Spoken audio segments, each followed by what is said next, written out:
কিন্তু আমার একটা বাজে একটা দুর্ঘটনা অ্যাক্সিডেন্ট মানে অ্যাক্সিডেন্টই বলতে পারেন ঘটে যায় আজ থেকে ৭-৮ বছর আগে। ৭-৮ বছর আগে আমি একটা সম্পর্কে জড়িয়েছিলাম। যে সম্পর্কটা ঠিক ছিল না। জিনিসটা খুব একটা ভালো ছিল না। তো ওই সম্পর্কটা থেকে বেরিয়ে আসার পর একটা বাজে মানে এখনকার দিনে যেটা বলা যায় খুবই কমন জিনিসটা ব্ল্যাক ম্যাজিক। ওরা ভাবছে এখনের জন্য লোকটাকে ক্ষতি করে দিই, পরে কি হবে দেখা যাবে। পরে কি হবে ভগবান দেখিয়ে দেয় ঠিক। তো ওরকম আমার সাথে একটা ঘটনা ঘটে গেছিল। অনেক রকমের উল্টোপাল্টা পোর্টাল খুলে যায়, অনেক রকমের এন্টিটি আপনার চারিপাশে ঘোরাফেরা করে, আপনি নিজেও বুঝতে পারবেন না, যেটা ওই পোর্টাল দিয়ে এন্ট্রি নিয়ে নেয় আপনার জীবনে। ঠিক আছে? তো ওটা আমার সাথেও হয়েছিল।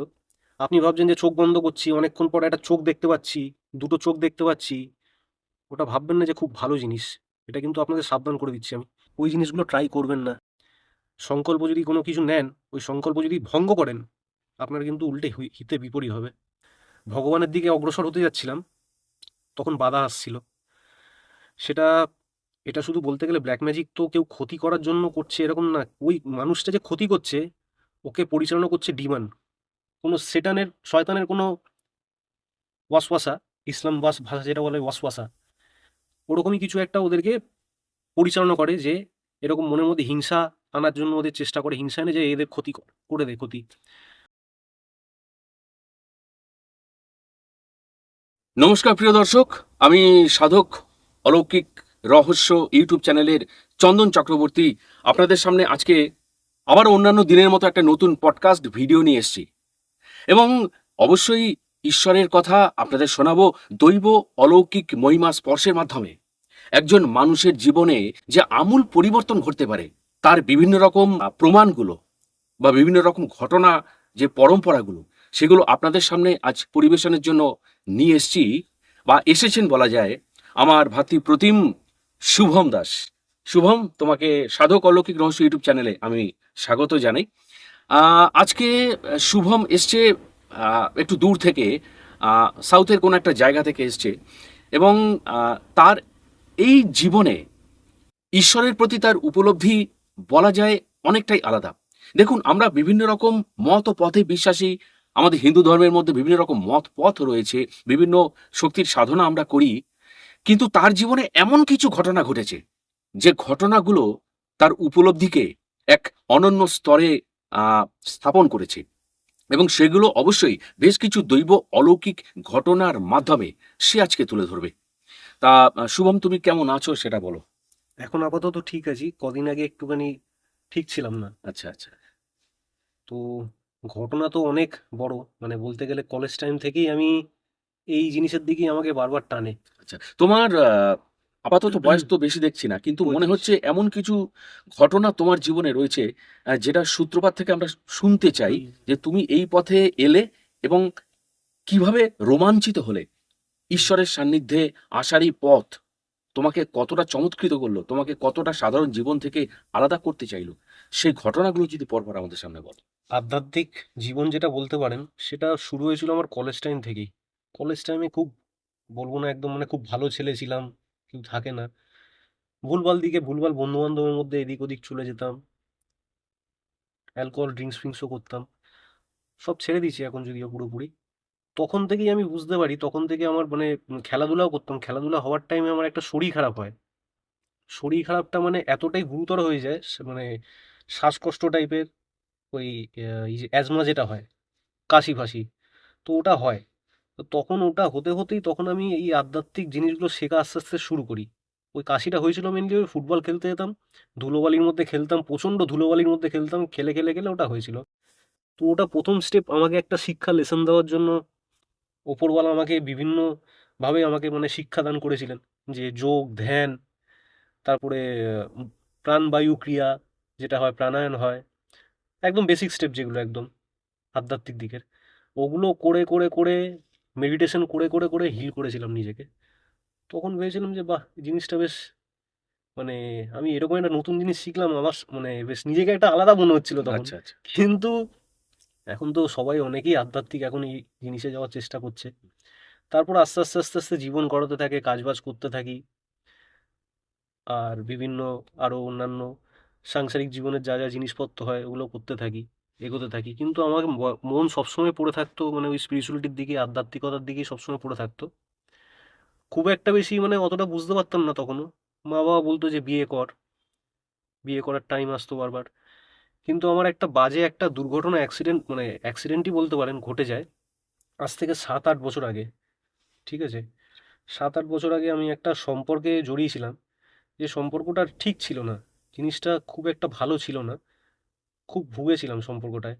তো ওই সম্পর্কটা থেকে বেরিয়ে আসার পর তো একটা বাজে মানে এখনকার দিনে যেটা বলা যায় খুবই কমন জিনিসটা, ব্ল্যাক ম্যাজিক, টুকটাক ব্ল্যাক ম্যাজিক অনেক বিশ্বাস করে, অনেকে বিশ্বাস করে না, কিন্তু এখন ম্যাক্সিমাম মানুষই এখনকার দিনে এটা সাহারা নিচ্ছেন, এটাকে ব্যবহার করছেন, কেন জানি না। ব্ল্যাক ম্যাজিক এত ব্যবহার করছে, নিজেদের কর্ম খারাপ করছে, নিজেদের যে ভবিষ্যৎটা কি হচ্ছে বুঝতে পারছেন না ওরা। ওরা ভাবছে এখনের জন্য লোকটাকে ক্ষতি করে দিই, পরে কি হবে দেখা যাবে, পরে কি হবে ভগবান দেখিয়ে দেয় ঠিক। তো ওরকম আমার সাথে একটা ঘটনা ঘটে গেছিল, আমি বুঝতে পারিনি তখন। আমি নিজের মতো নিজের লাইফে এগোনোর চেষ্টা করছিলাম। জিনিসটা হয়ে যাওয়ার পর আমি আমার বাড়ির থেকে বিয়ের জন্য অনেকবার অ্যারেঞ্জ ম্যারেজ ফিক্স করে ইয়ে করে, কিন্তু যতবারই বিয়ে করতে যেতাম বিয়ে ভেঙে যেত। 3বার এরকম হয়েছে আমার সাথে। তখন খটকা লাগলো আমার। আমি ভাবলাম যে মাঙ্গলিক ফাঙ্গলিক নাকি কিছু, বা এরকম কিছু ব্যাপার নাকি, যে বিয়ে করতে যাচ্ছি হচ্ছে না, কাজে বাজে টুকটাক বাধা ফাধা আসতো টুকটাক, বুঝতে পারতাম না, ভাবতাম যে হয়তো ভাগ্যে এরকম কিছু। এই রিসেন্ট 3 মাস কি 4 মাস হবে, মানে এখনকার দিনে তো ওরকম ভালো লোক পাওয়া যায় না, যে জেনুইন লোক যে ঠিক করে জিনিসটা আপনাকে বলবে, ভুলভাল দিকে ট্র্যাকে ইয়ে করে দেবে। আমি আগে অনেক জ্যোতিষীর কাছেও গেছিলাম। ঠিক আছে, জ্যোতিষীর কাছে গিয়ে আমাকে আংটি ফাংটি হেনা তেনা দিয়েছিল, আমার বিশ্বাস ছিল না আংটি ফাংটিতে কোনোদিনই। এতটাই তখন প্যানিক খেয়ে গেছিলাম, তো এরকম আংটি ফাংটি আমি নিয়েছিলাম, কোনো কাজ বাজ কিছু সেরকম হয়নি বলতে গেলে। লাল রঙের আংটি যেগুলো হয়, রুবি ফুবি, এগুলো পরে পরে মানে পরে নিয়েছিলাম তখন, এসব দেখে যে এরকম কেন হচ্ছে ব্যাপারটা। তখনও পর্যন্ত এই স্পিরিচুয়ালিটি জিনিসটা যেটা আছে, জিনিসটা পুরোপুরি আমি ডিট্যাচ জিনিসটার থেকে, এই জন্যই এগুলোর প্রতি আমি সাহারা নিচ্ছিলাম পুরো। তারপর আমার বাবা মারা যায় 3 বছর আগে। ঠিক আছে, আচ্ছা। বাবার বয়স হয়েছিল 78 বছরের মতো। ঠিক আছে, 78। বাবা মারা যাওয়ার পর থেকে আমার জীবন পুরো টার্নিং পয়েন্ট পুরোপুরি এদিকে শুরু হয়। বাবা মারা যাওয়ার পর, আমার বাবা তো একটা গাছের মতো, তো বাবা মারা যাওয়ার পর জীবনটা আসলে কি হয় সেটা সবাই বুঝতে পারে, আমিও বুঝতে পারি তখন। আমার দাদা দিদি সব নিজের মতো নিজে বিয়ে করে সংসার যাপন করছেন আলাদা, আমি বিয়ে করিনি, তখনও পর্যন্ত একা। ঠিক আছে, বাবা মারা যাওয়ার পর থেকে তখন ওরমভাবে একা থাকছি, বাড়িতে মা আছে আমি আছি, কাজের লোক আছে। তো এরকমভাবে একা থাকতে থাকতে এরকমভাবে আমি হঠাৎ করে মাইন্ডটা আমার পুরোপুরি ভগবত গীতার দিকে চলে গেল। আচ্ছা। ভগবত গীতা পাঠ করে ওইভাবে লাইফস্টাইলটাকে ফলো করা, ব্রহ্মচর্য পালন করার জন্য চেষ্টা, এসব দিকে মেডিটেশন করা, ধ্যান যোগ করা, বিভিন্ন রকমের ক্রিয়া যোগের চেষ্টা করা, আমাদের যে চক্র যোগ হয় চক্র যোগের চেষ্টা করা। সব থেকে ডেঞ্জারাস জিনিস যেটা হলো থার্ড আই মেডিটেশনের যেটা আছে, ওটা পর্যন্ত চেষ্টা করেছিলাম, আর ওটা করে একটুখানি উল্টোপাল্টা। এটা কিন্তু আমি দর্শকদের বলে রাখতে চাই যে গুরু ছাড়া কিন্তু কোনো সময় মেডিটেশন বা ক্রিয়াযোগ বলুন বা থার্ড আই চক্র যেগুলো হয়, বই দেখে কোনোদিন আপনারা চেষ্টা করতে যাবেন না। অনেক রকমের উল্টোপাল্টা পোর্টাল খুলে যায়, অনেক রকমের এন্টিটি আপনার চারিপাশে ঘোরাফেরা করে, আপনি নিজেও বুঝতে পারবেন না, যেটা ওই পোর্টাল দিয়ে এন্ট্রি নিয়ে নেয় আপনার জীবনে। ঠিক আছে, তো ওটা আমার সাথেও হয়েছিল। আপনি ভাবছেন যে চোখ বন্ধ করছি, অনেকক্ষণ পর একটা চোখ দেখতে পাচ্ছি, দুটো চোখ দেখতে পাচ্ছি, ওটা ভাববেন না যে খুব ভালো জিনিস। এটা কিন্তু আপনাদের সাবধান করে দিচ্ছি আমি। গুরু ছাড়া কোনোদিন এই জিনিসে এগোবেন না। আমি গুরু ছাড়া এগিয়ে কিন্তু এটার জন্য এটা কিছুটা হলেও আমার এফেক্টেড হয়েছে। তাছাড়া তো ব্ল্যাক ম্যাজিক আছেই, তাছাড়াও এফেক্টেড হয়েছে। আমি গুরু ছাড়া এগুলো একটু পাকামি মেরে এগুলো করার চেষ্টা করেছিলাম, বই ফই পড়ে পড়ে। নিজেও একটু নিজের মধ্যে একটা মানে এনার্জি ছিল, প্রাণ শক্তি যেটা বলে, মানুষের মধ্যে যে প্রাণ শক্তি থাকে, নিজের হিলিং পাওয়ারের যে থাকে, ক্রিয়া যোগে বলুন বা যে কোনো যোগেই বলুন, যে কোনো ধ্যান যোগেই বলুন, যখন আপনার মধ্যে এই জিনিসটা আস্তে আস্তে প্রোগ্রেস জাগ্রত জাগ্রত হতে থাকবে, আপনার দেখবেন পায়ের এখান থেকে কারেন্টের মতো একটা আস্তে আস্তে উঠতে থাকছে, পায়ের এখান থেকে, পায়ের এখান থেকে উঠতে উঠতে পুরো বডিতে কারেন্টের মতো জিনিসটা ছড়ায়। ওটাই হলো মানে বলতে গেলে হিলিং পাওয়ার, পুরো প্রাণ শক্তি যেটা থাকে। সিদ্ধারা এখান থেকেও বুঝতে পারবেন আপনি, কিন্তু সিদ্ধারার যেটা চক্রযোগ থাকে মানে চক্র ধ্যান যোগ থাকে, ওটা কিন্তু ভুলভাল হয়ে গেলে আপনার সিদ্ধারা কিন্তু বডি অ্যালাইনমেন্ট কিন্তু টেরা বেঁকা হয়ে যেতে পারে। ঠিক আছে, যেটা আমারও হয়েছিল। সিদ্ধারা কিন্তু এদিক ওদিক হয়ে যেতে পারে, ভুলভাল জিনিস চক্র হলে এক জায়গায় আটকে গেলে কিন্তু প্রবলেম। ওটা ওপরে ওঠার জন্য তো একটা টেকনিক থাকে, ওই টেকনিকটা যদি ঠিকঠাক করে আপনি না করতে পারেন, আমি যেরকম গুরু ছাড়া করেছিলাম, আমার শির দ্বারা একটা প্রবলেম চলে এসেছিলো। ওই জিনিসগুলো ট্রাই করবেন না, ঠিক আছে? গুরু ছাড়া একদমই ট্রাই করবেন না। তো যাই হোক, ওরকম আমি ভগবদ্গীতা পাঠ করতে করতে এগুলো প্র্যাকটিস করা চালু করতাম, বিভিন্ন রকম আরও অন্যান্য জিনিস চালু করতাম, মানে প্র্যাকটিস ক্রিয়াযোগ ফ্রিয়াযোগের চেষ্টা করতাম।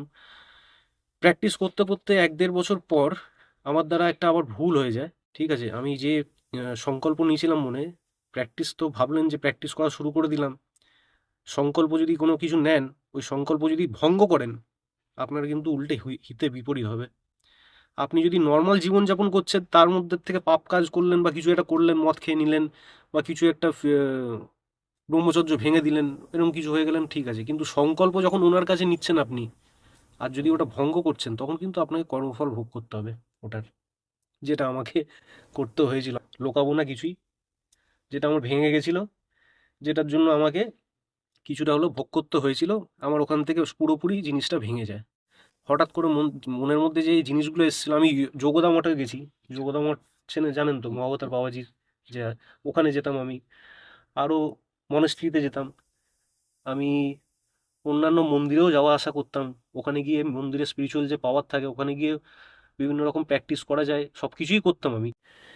কিন্তু যেহেতু সংকল্পটা ভেঙে যায়, হঠাৎ করে মনের মধ্যে থেকে পুজো আর্চার ব্যাপারটা দূরে হয়ে যায়, আস্তে আস্তে বিভিন্ন এই জিনিসটার থেকে হয়ে যায়। আর এটা এফেক্টেড কেন হচ্ছিল আমি তখনও পর্যন্ত বুঝতে পারিনি। এটা এফেক্ট হচ্ছিল পুরোপুরি ব্ল্যাক ম্যাজিকের জন্য, যেটা আমি 3-4 মাস আগে বুঝতে পারলাম। বারবার বাধা আসছিল, যখনই আমি এই পথে যেতে যাচ্ছিলাম, ভগবানের দিকে অগ্রসর হতে যাচ্ছিলাম, তখন বাধা আসছিল। সেটা এটা শুধু বলতে গেলে ব্ল্যাক ম্যাজিক তো কেউ ক্ষতি করার জন্য করছে এরকম না। ওই মানুষটা যে ক্ষতি করছে, ওকে পরিচালনা করছে ডিমন, কোনো সেটানের শয়তানের কোনো ওয়াসওয়াসা, ইসলাম ভাষা যেটা বলে ওয়াসওয়াসা, ওরকমই কিছু একটা ওদেরকে পরিচালনা করে, যে এরকম মনের মধ্যে হিংসা আনার জন্য ওদের চেষ্টা করে, হিংসা এনে যে এদের ক্ষতি করে দেয়, ক্ষতি মনের মধ্যে একটা ইগো জেলাসি এনে দেয়, এটাই শয়তান, ঠিক আছে? তো এটা এই জিনিসটার মধ্যে এরকমভাবে আমাকে অ্যাটাক করে দিয়েছিল একজন, ওই যেটা বলেছিলাম সম্পর্কটা, ওই অ্যাটাকটা করার জন্যই আমার জীবনে এই উতার চাড়া বিভিন্ন রকম জিনিস ঘটতে থাকে। কিন্তু এন্ড পয়েন্ট যখন এসছে, ঠিক 2-3 মাস আগের কথা বলছি, যখন এন্ড পয়েন্ট এসছে, যখন ওই আমি মানে এখানে ওপেনলি বলছি নিচ্ছি, কেন আমি এখন ওপেনলি ভয় করি না, নিতে পারি।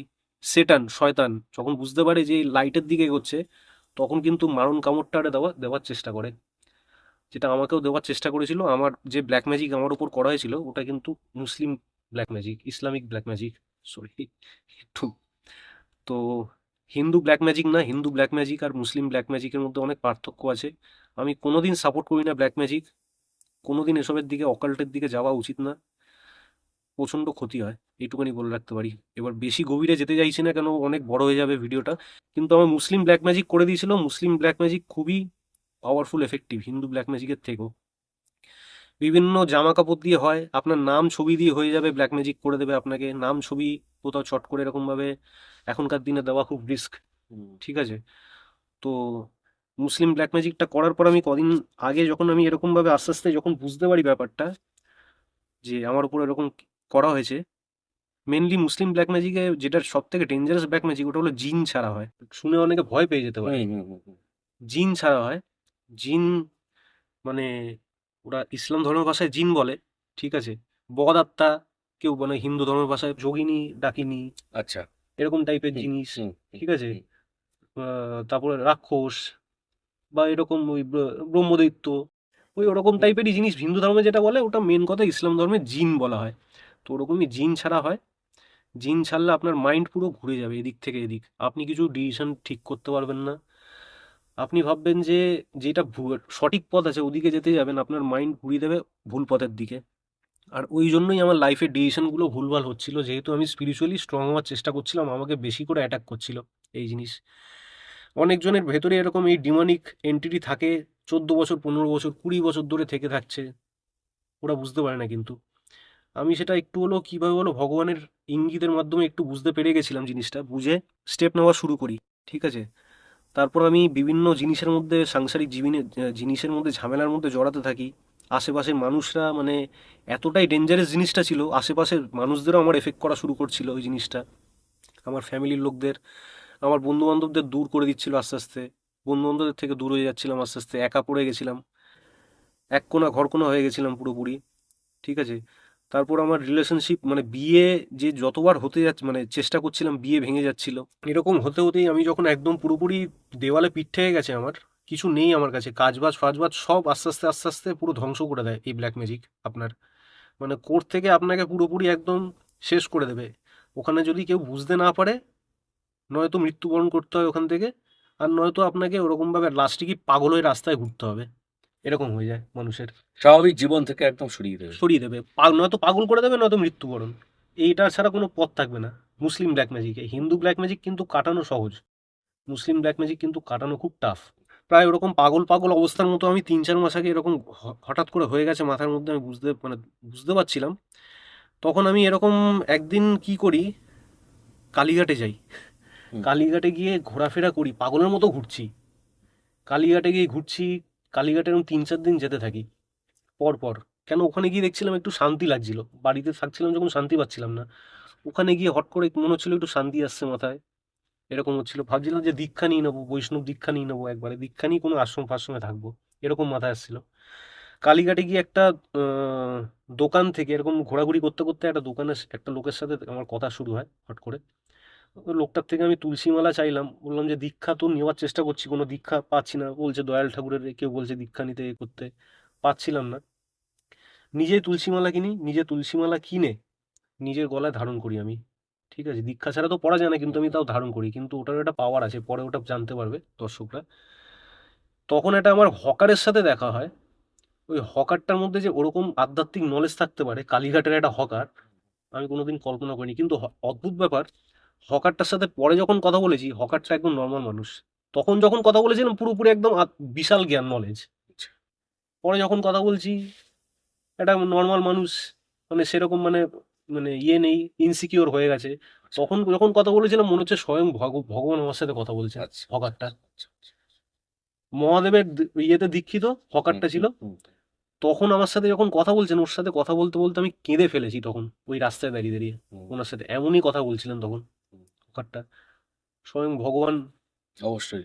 তাকে এসেছিল, দিয়ে বলিয়েছেন। তাকে দিয়ে বলেছিলেন। হুম, আমাকে হকারটা ওরকম কথাগুলো বলতে বলতে, যেটা আমি মাথার মধ্যে এখনো আছে জিনিসটা, আমার গায়ে কাটা দিচ্ছে এখন বলতে গিয়ে। আমাকে শুধু বলে, মানে আমি তো শ্রীকৃষ্ণ ঠাকুরকে খুব এখনো মানি। এখন আমি যেহেতু অন্য বলছি, আস্তে আস্তে আপনাকে বলবো ব্যাপারগুলো আপনাদের। শ্রীকৃষ্ণ ঠাকুরের পথ আমি চালিত মানে ইয়ে করতাম, ভগবত গীতার লাইনটা ফলো করার চেষ্টা করতাম। আরেকটা জিনিস বলে রাখি, ভগবত গীতায় যে নিরামিষ থাকতে বলে, সাত্বিক ভোজন, যদি সে ছোটবেলার থেকে জন্মকাল থেকে সাত্বিক ভোজন সে না করে থাকে, হঠাৎ করে সাত্বিক ভোজন হয়ে নিরামিষ হয়ে গেলাম, তার কিন্তু ভিটামিন ডি হুম, হুম। বডিতে যা যা আছে ভিটামিন কিন্তু কমে পুরো একদম শেষ হয়ে যাবে।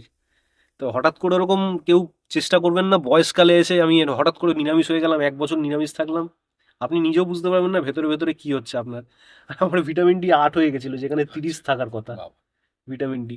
তো যাই হোক, এরকম ওই হকারটা তখন এরকম, শ্রীকৃষ্ণর আমি যেহেতু শুনলো যে শ্রীকৃষ্ণর আমি ভক্ত, শ্রীকৃষ্ণর পথে চলতে চাই, নারায়ণের পথে চলতে চাই, তো ও বললো যে শ্রীকৃষ্ণর গুরুকে। বললাম কে, মহাদেব? বললো আর কে? শ্রীকৃষ্ণ মহাদেবের থেকে দীক্ষিত, মানে দীক্ষিত হয়েছেন। দীক্ষাগুরু শ্রীকৃষ্ণের মহাদেব। ঠিক আছে, মহাদেবকে তুমি যদি না করে শ্রীকৃষ্ণকে ইয়ে করছো, তুষ্ট করছো, তো ওটা তো হবে না জিনিসটা। হুম, তো উনি শুধু বললেন যে তুমি এরকম বিপদে পড়েছো, তোমাকে একটা কথা বলতে পারি, একটা সংকল্প নাও তুমি। 1 মাস 51 দিন, 21 দিন, কেউ 108 দিন, যে যেরকম পারে সংকল্প নেয়। ঠিক আছে, একটা সংকল্প নাও যে এই কদিনের মধ্যে তুমি ধ্যান করো, নাম জাপ করো, ওম নমঃ শিবায় বলে, শুধু নর্মাল নর্মাল বীজ মন্ত্র, যেটা সব থেকে মহাদেবের।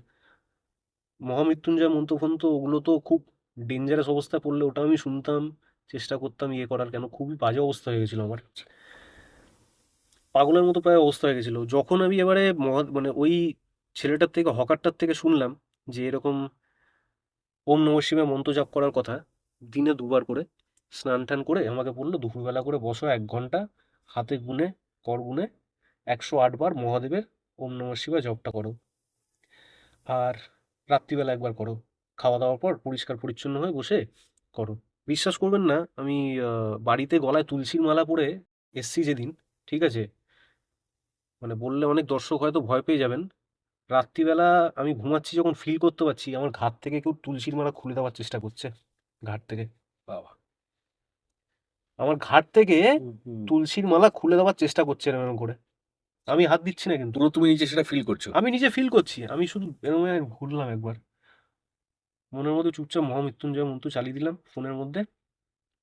রাতটা যেরকম করে কাটালাম, কাটিয়ে পরের দিন দিয়ে শুরু করলাম ওম নমঃ শিবায় জাপ। দুপুরবেলা স্নান টান করে ওম নমঃ শিবায় জাপ করা শুরু করলাম। খাওয়া দাওয়া করে স্নান টান করে পরিষ্কার পরিচ্ছন্ন হয়। এবার প্রথম দিনই ওম নমঃ শিবায় জাপ যখন শুরু করেছি, তখন চোখ বন্ধ করে যখন আপনি গভীর ধ্যানের, আমার তো আগের দিয়ে প্র্যাকটিস ছিল একটুখানি, যে ধ্যানের মধ্যে কতক্ষণ মানে অনেকক্ষণ 1 ঘন্টা 1.5 ঘন্টা বসে থাকার প্র্যাকটিস আমার ছিল। ডিট্যাচ হয়ে গেছিলাম, ওগুলো করতাম না। তারপর মাঝখানে মাঝখানে বিচ্ছেদ হয়ে যেত, তো ওগুলোই আবার রাস্তা দেখিয়ে দেন ওপরওয়ালা। তো যাই হোক, ওরকম নাম জাপ যখন শুরু করেছি আমি ওম নমঃ শিবায়, আর তখন আমি পরিষ্কার পুরো চোখ বন্ধ করে আমি দেখতে পাচ্ছি দুটো চোখ আসছে, আর রাগ অবস্থায় চোখ, রুদ্র। শিব শিব ঠাকুরকে তো রুদ্র রূপ, রুদ্র।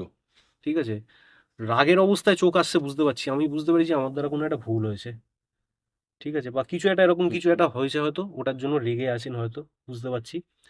আর আরেকটা জিনিস আপনাদের বলতে চাই ডিটেলে, ওম যখন জাপটা করবেন, এই ওম বলে দিলাম, ওরম করলে কিন্তু হবে না, বুকের এখান থেকে আওয়াজটা আসতে হবে, ভাইব্রেশনটা।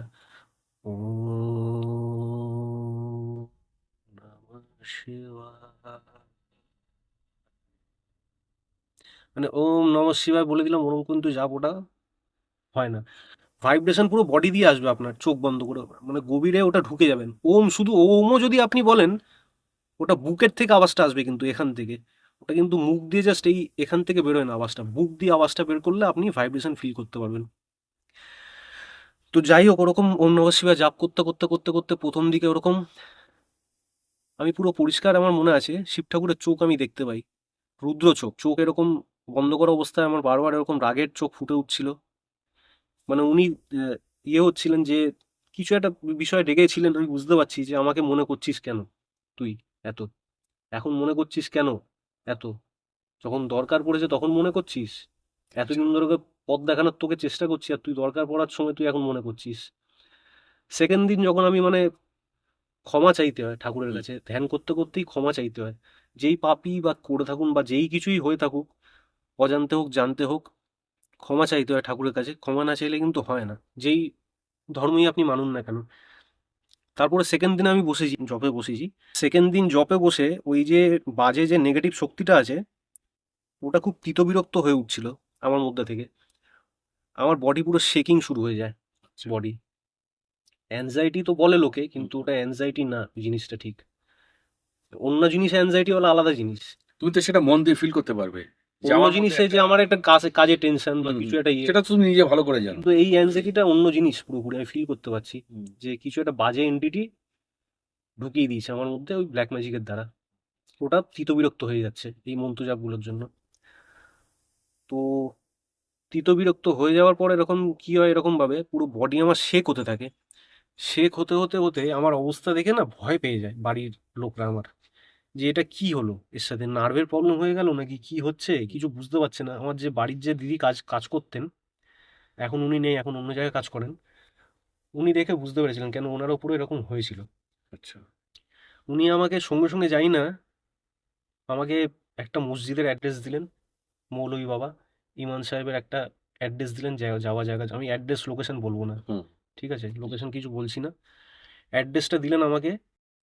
আমি বললাম যে তখন যেরকম করে হোক আমি ওখান থেকে, আমার যা অবস্থা ছিল, মানে আমাকে 3-4 জন মিলে আটকালেও হয়তো ধরতে পারতো না, এরকম টাইপের অবস্থা হয়ে গেছিল আমার। আচ্ছা, আচ্ছা। তো এরকম অবস্থায় আমি এরকম ঘরের মধ্যে দৌড়াচ্ছি, পাগলের মতো ইয়ে করছি, কাঁপছি, এরকম ইয়ে হচ্ছে, আমি বুঝে গেছি, আমি নিজে ফিল করতে পারছি যে কিছু হয়েছে, কিন্তু উনি মানে ওনার যখন হয়েছিল ওনার কোনো হোশ ছিল না যে এরকম কিছু হতে পারে, এনটিটি ঢুকলে, যে কেউ তো বুঝতে পারে না, কেউ এনটিটি কিছু বাজে ঢুকলে ভেতরে বুঝতে পারে না, কিন্তু আমি সব পুরো বুঝতে পারছিলাম যে কিছু একটা মানে এরকম ইরিটেট হচ্ছে ভেতরে। হুম। তখন ওরকম বললো আমাকে দিদি যে এখানে চলে যেতে, মসজিদে যাও, ওখানে ইমাম সাহেব আছেন, মৌলভী সাহেব, উনি ঠিক করে দেবেন তোমাকে, তুমি ইমিডিয়েট যাও। মানে ওটা লাস্ট স্টেজের এন্ডিং অবস্থা আমার এরকম, মানে মাথা আমার এরকমই হচ্ছে, মাথার মধ্যে একটা ছোট পিন পড়লে ওই আওয়াজটা মনে হচ্ছে পুরো ঝনঝন ঝনঝন ঝনঝন এরকম আওয়াজ হচ্ছে মনে হচ্ছে। এরকম ডেঞ্জারাস জিনিস করেছিল। পরের দিন রাত্রিবেলা আমি প্রায় ওই ওম নমঃ শিবায় জাপ 2 দিন 3 দিন করার পর এরকম করতে করতে রাত্রিবেলা ঘুমাতে পারতাম না, প্রায় 1 সপ্তাহ ঘুমাইনি আমি। ঠিক আছে, 1 সপ্তাহ ঘুমাইনি, এই 1 সপ্তাহ প্রায় এরকমভাবে ঘুমাতে গিয়ে যেতাম, যেই নাকটা ডাকা ঘুমটা আসতো হট করে হ্যাচকা একটা মেরে দিত। খুব বাজে জিনিসই একটা কিছু পুট করেছিল ওটার দ্বারা। তো তারপর এরকম আমি একদিন সকালবেলা 7:30, মানে যেরকম করে না ঘুমিয়ে 6:30 7:30 বাজতে না বাজতে ওই অ্যাড্রেসে মসজিদে চলে যাই। এই মৌলভী সাহেবের সামনে যাই যখন আমি, আমার বাড়ির থেকে মসজিদ প্রায় 8 কিলোমিটার, 7-8 কিলোমিটার হবে। আমি বাইক চালাচ্ছি কাঁপতে কাঁপতে, এরকম কাঁপতে কাঁপতে বাইক চালাচ্ছি এরকম করতে করতে। মৌলভী সাহেবের ওখানে যখন ঢুকেছি আমাকে পরে উনি বলছেন যে তুমি যেই অবস্থায় এসেছিলে তোমার একার পক্ষে আসা সম্ভব না, তুমি কিভাবে এসছো আল্লাহই জানেন, এরকম বলছে। ঠিক আছে, আল্লাহর ইচ্ছা ছাড়া মর্জি ছাড়া এটা হয় না উনি বলছেন। কেন তোমার যে অবস্থা ছিল তোমাকে 3-4 জন ধরে নিয়ে আসার অবস্থা, যে বাজে জিনিস ছিল, উনি বুঝতে পেরেছিলেন। ভুলভাল লোকজন আছে যারা ভুলভাল জিনিস ইউজ করে, ভুলভাল লোকজনদের কাছে চলে গেলে আপনার ক্ষতি হয়ে যেতে পারে, উল্টে হিতে বিপরীত হয়ে যেতে পারেন। কিন্তু আমার ভাগ্য ভালো, তখন মসজিদে যখন গেছি ওম নমঃ শিবায় জাপ করেছিলাম। ঠিক আছে, মসজিদে যখন গেছি মসজিদ এদিকে পাশেই দেখছি শিব ঠাকুরের মন্দির। আচ্ছা। শিব ঠাকুর এরকম ধ্যানমগ্ন অবস্থা বসে আছেন মসজিদের পাশেই একদম। ঠিক আছে, আমি বাবার দিকে তাকিয়ে বললাম, বাবা কোথায় আনলে তুমি এটা? মনে মনে ভাবলাম এটা শুধু। বাবা বললেন, যেখানে এনেছি এটাই হলো সব কিছু, এখানেই শেষ। মানে বলতে গেলে ইসলাম ধর্মের যে আল্লাহ, খ্রিস্টান ধর্মের যে ডিভাইন ফাদার, হেভেনলি ফাদার বলা হয়, হুম। ইহুদিরা যাকে বলে এলোহিম, এলোহা বা এল সাদ্দাই, ভগবানের নাম তো বিভিন্ন কিন্তু ভগবান একটাই, আলটিমেটলি ডেস্টিনেশন একটাই। ঠিক আছে, ওখানেই আমাকে মহাদেব পাঠিয়ে দিয়েছেন। কোনো ধর্মকে উল্টোপাল্টা এদিক ওদিক করবেন না, আমি ধর্মকে কোনোদিন আলাদা করে এই ধর্ম খারাপ ওই ধর্ম খারাপ করে দেখি না। আমাকে কিন্তু বাঁচালো কিন্তু ওখান থেকে ইসলাম ধর্ম। ঠিক আছে, আমাকে ওই মৌলভী সাহেব, কথা হয় এখনো বলেন, মণি মণি বলে আমাকে, মণি মণি মণি বাবু, মণি ভালো আছো মণি, এরকম এরকম ভাবে বলেন ইমাম সাহেব। উনি যেরকম করে হোক আমাকে ওখান থেকে দাঁড় করালেন 1 সপ্তাহের মধ্যে। অনেক প্রসেস আছে, আমি ডিটেলসে যেতে চাই না কি কি প্রসেস আছে। জলপোড়া ফলপোড়া তো ওগুলো জানেন, দেয় ফেয় ওগুলো, জলপোড়া ফলপোড়া দেয়, তারপরে ফুক দেয়, কোরআন শরীফ পাঠ হয়। ঠিক আছে, ওগুলো করে ফোরে আমাকে 7 দিন রেগুলার টানা আমি যেতে থাকি কাঁপতে কাঁপতেই। প্রতিদিন? প্রত্যেক দিন সকালবেলা করে যেতে থাকি এরকম। আচ্ছা। গিয়ে গিয়ে গিয়ে যেরকম করে আমাকে দাঁড় করায়, আমার মুখ চোখ পুরো, আপনাকে ছবি দেখাবো, মুখ চোখ পুরো দেখলে বুঝতে পারবেন যে কি ছিল, কি হয়ে গেছিল মুখ চোখ। আচ্ছা। মানে যাচ্ছে এই লেভেলের মুখ চোখ অবস্থা হয়ে গেছিল, দেখলেই বুঝতে পারতেন যে কিছু একটা মানে খারাপ হয়েছে, মানে আমার সাথে শরীর ফরীর খারাপ এরকম কিছু হয়েছে। শরীর এরকম রোগা চিপসে গেছিলাম পুরো, এখনো শরীর এখনো রিকভার করছে আস্তে আস্তে। হুম। ঠিক আছে, তো এরকম উনি যেরকম করে দাঁড় করালেন। আরও অনেক প্রসেস আছে যেটা আমি ডিটেলস আমি বলতে চাই না, ওই প্রসেসগুলো বেকার বললে বেকার লোকে ওগুলো ট্রাই করার চেষ্টা করবে, বেকার ফালতু বলে লাভ নেই। যে এইটুখানি আপনার বললাম যে ওখান থেকে দাঁড় করালেন, দাঁড় করানোর পর আমার মাথার মধ্যে অটোমেটিকই নিজের থেকেই, মানে এরকমভাবে যখন একটু সুস্থ হয়েছি মাথার মধ্যে অটোমেটিকই আমার মাথার মধ্যে কী জানি না হলো, কলেজ স্ট্রিটে চলে গেলাম। আচ্ছা। কলেজ স্ট্রিটে একদিন গিয়ে একটা মসজিদে ঢুকে গেলাম। মসজিদে ঢুকে ওখানে মানে কোরআন শরীফ খুঁজছিলাম আমি। আচ্ছা। কোরআন শরীফ আমি মসজিদ থেকে কিনলাম, ভেতরে মসজিদ, ওখানে কলেজ স্ট্রিটের ওখানে একটা মসজিদ আছে, ওই বোধিসত্ত্বা সোসাইটি, হুম। ওর পাশেই। আচ্ছা। ঠিক আছে, ওখানে মসজিদ আছে, মসজিদের ভেতরে গিয়ে আমি বুক স্টল থেকে ওখানে ওই ওরকমই মৌলবি বা কিছু হবে মসজিদের, ওনার থেকে আমি কোরআন শরীফ কিনলাম। কোরআন শরীফ কিনে কি হলো জানি না, মাথার মধ্যে মনের মধ্যে কেন হলো, আমি বাড়িতে আমার ভগবত গীতা আছে, বৌদ্ধ ধর্মের ধম্মপদ আছে, বুদ্ধ ধর্মের যে মেন বই ধম্মপদ, ঠিক আছে, আর বাইবেল আছে, আর আপনার এইগুলো মোটামুটি আছে। আগে হ্যাঁ, আরেকটা ঘটনা আমার মনে হলো, যখন বাবা আমার মারা যায় তখন একবার কোরআন শরীফ কিনেছিলাম আমি বাড়িতে। আমি কোনো ধর্ম ওরকম আলাদা চোখে দেখি না, আগেই বলেছি। ওই কোরআন শরীফটা নর্মাল কোরআন শরীফ ছিল, যে অনলাইনে পাওয়া যায় দেখবে অ্যামাজনে, নীল রঙের কোরআন শরীফ একটা। তখন যে কোরআন শরীফটা এনেছিলাম ওটা ঢোকানোর পর একটা অদ্ভুত একটা মানে অস্বস্তিকর ফিলিং হওয়া স্টার্ট হয়।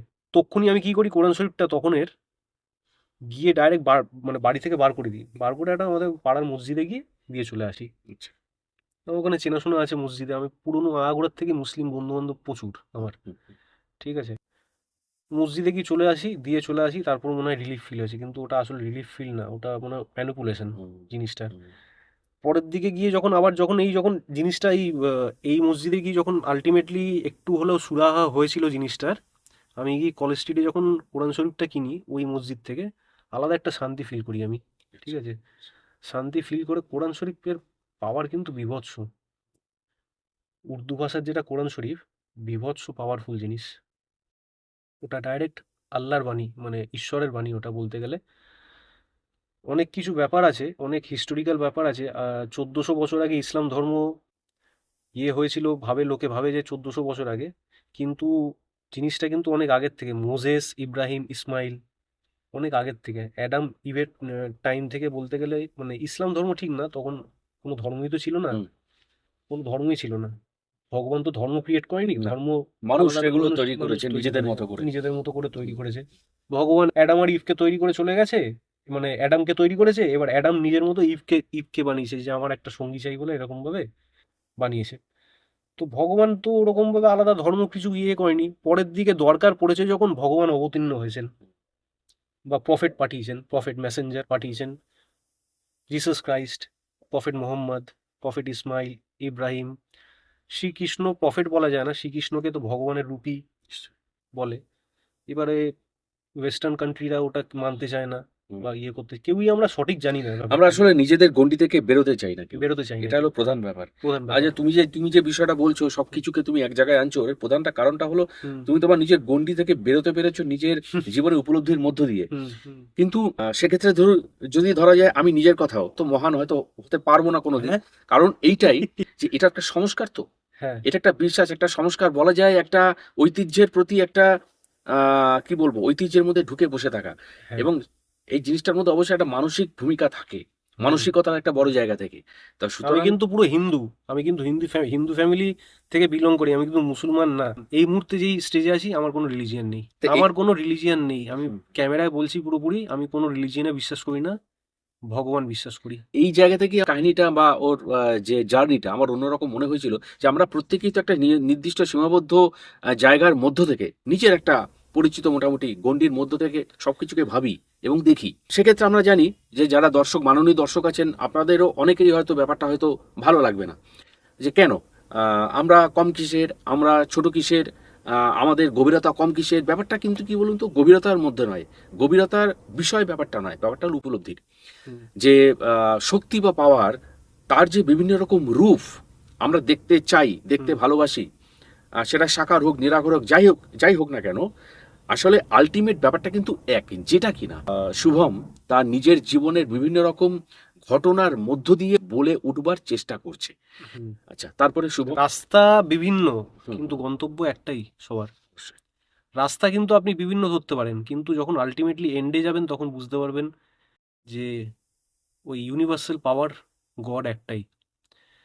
ঠিক আছে, যাই হোক, যে ঘটনা মানে যেই ব্যাপারটা বলছিলাম, কোরআন শরীফ কিনি, কিনে বাড়িতে আমি তিলাওয়াত শুরু করি। কোরআন শরীফ কিন্তু পড়ার অনেক নিয়ম আছে, তিলাওয়াতের যেগুলো আছে নিয়মগুলো, ওগুলো যদি মানে, আমি হিন্দু হয়েও বলছি, যেরকম কোরআন শরীফ যখন পড়তে হয়, মানে একদম পরিষ্কার পরিচ্ছন্ন হয়ে, উদু যেটাকে বলে, উদু, ওরা উদু করে বসতে হয়, পড়তে হয়।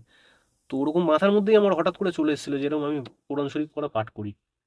আমি ওই মৌলভী সাহেবকে দেখেছিলাম, উনি পাঠ করছেন, করছেন, পাওয়ার তো কিছু একটা ফিল করেছিলাম আমি তখন। আমি বললাম নিজের থেকেই আমি পাঠ করা শুরু করি। কোরআন শরীফের কিন্তু বইটা, মানে বই নর্মালি এদিক দিয়ে খোলা হয়, তো কোরআন শরীফ কিন্তু এই দিক দিয়ে, পিছন দিক দিয়ে খোলা হয়। ঠিক আছে, পেছন দিক দিয়ে খোলার টাইমেই ওখানে সব নিয়ম ইনস্ট্রাকশন দেওয়া থাকে, যে কিরম ভাবে পাঠ করতে হয়, উচ্চারণ কিন্তু পারফেক্ট হতে হবে, ঠিকঠাক হতে হবে। ঈশ্বর যদিও জানেন যে যে নতুন আছে তার সবসময় উচ্চারণ সঠিক হবে না। ঠিক আছে, তো সেই হিসাবেই উনি আমাকে গাইড করছিলেন, আমি এটা পুরো বুঝতে পারছিলাম। আল্লাহ মানে কিন্তু শুধু মুসলিমদের ভগবান না, আল্লাহ বলুন বা ঈশ্বর, গড, হেভেনলি ফাদার বলুন, হেভেনলি মাদার, ডিভাইন মাদার, যেই বলুন, একজনই। ঠিক আছে, উনি কিন্তু আমাকে এই বিভিন্ন শিক্ষাগুলো দিয়ে যাচ্ছেন, এই রাস্তাগুলো। যেরকম 1 বছর ভগবদ্গীতা প্র্যাকটিস করলাম, আচ্ছা। ওটার থেকে শিখলাম, জানলাম, উপনিষদ পড়লাম একটু, বেদের কিছু জিনিস শিখলাম, আবার ওখান থেকে আমাকে স্কিপ করিয়ে পুরোপুরি জিনিসটা আমার কোরআন শরীফের দিকে নিয়ে চলে গেলেন। কোরআন শরীফের তিলাওয়াত শুরু করি। কোরআন শরীফ পাঠ করার আগে যেরকম এখন আমি বলতে পারি যে শুরু করতে হয় এটা বলে, আউযু বিল্লাহি মিনাশ শাইতানির রাজিম, বিসমিল্লাহির রহমানির রহিম, এরকম বলে পাঠ করা শুরু করতে হয়। মানে আমি আল্লাহর কাছে রিফিউজ চাইছি যে শয়তানকে আমার থেকে দূরে রাখবেন, ঠিক আছে? আর আপনি সর্বশক্তিমান, বিসমিল্লাহির রহমানির রহিম, আপনি সর্বদয়াবান, বলে শুরু করতে হয় পাঠ। এরম বলে এবার তিলাওয়াত শুরু করতে হয়। তিলাওয়াত আমি করতে থাকলাম, করতে থাকছি, কাজ হচ্ছে কিছুটা বুঝতে পারছি, কিন্তু তার থেকেও আরও কিছু জিনিস আছে যেগুলো করতে হয়। তিলাওয়াত করতে করতে যদি কোনোদিন ব্ল্যাক ম্যাজিকের খপ্পরে, মুসলিম ব্ল্যাক ম্যাজিকের খপ্পরে পড়েন, আপনাদের ওয়েটা বলে দিচ্ছি, আপনারা কিন্তু কোনো উল্টোপাল্টা লোকদের কাছে যাবেন না। যদি কোনো মুসলিম ব্ল্যাক ম্যাজিকে পড়েন, ধর্ম বিদ্বেষ বাদ দিয়ে, যদি মনে হয় যেন হিন্দু ওয়েতে কাজ হচ্ছে না, আপনি কিন্তু স্ট্রেট ডাইরেক্ট গিয়ে তিলাওয়াত করা শুরু করে দিন। এটা কিন্তু আমি বলতে পারি। প্রথম দিকে কষ্ট হবে, খুব খুব কষ্ট হবে প্রথম দিকে। যদি কোনো এরকম ব্ল্যাক ম্যাজিকের এফেক্ট খুব গাঢ় হয়ে থাকে, আপনাকে পড়তে দেবে না, কিন্তু ওই যখন পড়া শুরু করতে করতে আপনি ফ্লুয়েন্ট হতে থাকবেন, ভেতর থেকে ভয় আটকে উঠবে জিনিসটা। ও পালিয়ে যাবে, ততক্ষণে ও পালিয়ে যাওয়ার পথ খোঁজা শুরু করে দেবে। বাড়ির থেকে হোক, ওই এরিয়ার থেকে, রেডিয়েশনের মধ্যে থেকেই আপনার বেরিয়ে যাবে ও তখন, আর ঢুকবে না। আপনার পরিবেশ পুরো চেঞ্জ হয়ে যাবে ওখানে। আচ্ছা। কোরআন শরীফে কিন্তু অনেক কিছু, মানে অনেক লোক ভাবে যে খুব আল্লাহ ভয় দেখানোর চেষ্টা করেছে সবাইকে। ওটা কিন্তু মানে আল্লাহ বা ঈশ্বর যে বলুন, যখন মোজেসের টাইমে এসেছিল, উনি যখন ঈশ্বর এসেছিলেন, মোজেস ওনার টাইমে যখন এসেছিলেন, উনি কিন্তু 10 কমান্ডমেন্টস দিয়ে গেছিলেন, 10খানা নীতি। 10 কমান্ডমেন্টস, যেটা আইডলটারি, মদ খাওয়া না, মেয়েদের মানে মার্ডার করা না, এই নর্মাল যে সিম্পল যেগুলো, বিবাহর বাইরে গিয়ে উল্টোপাল্টা জিনিস করা না, কাউকে চুরি চুরি করা না, এই নর্মাল জিনিস দিয়ে গেছিলেন। খ্রিশ্চানিটির টাইমেও খুব সিম্পল ভাবে জিনিসটা দিয়ে গেছেন, লাভিং ফাদার হিসাবে দিয়ে গেছেন। কিন্তু মুসলিম ধর্মে যখন হয়, ইহুদিদের সাথে মুসলিমদের যখন এইসব ঝামেলা যেটি চলে, তখন খুব হিংস্র মানুষ। তো এতটাই হিংস্রতা দেখে তখন ঈশ্বর তখন কিন্তু ওকেও কিন্তু স্ট্রিক্ট হতে হয়েছিল ওনাকে, ওই জন্য অত স্ট্রিক্ট রুলস মুসলিমদের জন্য বানিয়েছেন। 5 টাইম নামাজ পড়তে হবে, আমাকে মনে করতে হবে, 5 টাইম ইয়ে করতে হবে। সবার জন্য প্রযোজ্য না, মুসলিমদের জন্য প্রযোজ্য, আমার জন্য প্রযোজ্য না। আমি ওদের ভাষায়, মুসলিমদের ভাষায় আমি সাববেইন ক্যাটাগরিতে পড়ি। সাববেইন, সাববেইন মানে সিকার, যে ঈশ্বরকে খুঁজছে, ঈশ্বরকে জানছে, আমি ওই ক্যাটাগরিতে পড়ি। যেটা কোরআনের ভাষা আমি পড়ে বুঝেছি। আচ্ছা। তো ওই হিসাবে আমি কিন্তু দিনে 2 বার 3 বার কোরআন পাঠ, তিলাওয়াত করতেই পারি আমি। আরও অনেক পাওয়ারফুল তিলাওয়াত কোরআনের আছে, যেটা ইনস্ট্যান্ট কাজ করে, যেটা আমি শিখেছি, যেটা যেটা আমি নিজে শিখেছি, শিখে বলতে পারি আমি নিজের প্রতি প্র্যাকটিক্যালি ইউজ করে করে করে করে বুঝতে পেরেছি। যেরকম যদি ব্যথা হচ্ছে বডিতে কোথাও, ওর জন্য আলাদা তিলাওয়াত আছে। ওই তিলাওয়াত ইনস্ট্যান্ট, যদি ব্যথা হচ্ছে কোথাও করো, তোমার ব্যথা আমি এক্ষুনি ইমিডিয়েট গায়েব করে দিতে পারবো, আচ্ছা। ওই জায়গাটা টাচ করে শুধু জাস্ট।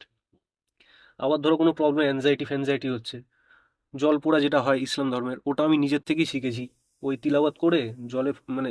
এবার হ্যাঁ, আপনাকে ইমান আপনার সাফ রাখতে হবে। ইমান ওদের ভাষায়, আমরা আমরা যেটাকে কর্ম বলি, ওরা সেটাকে ইমান বলে।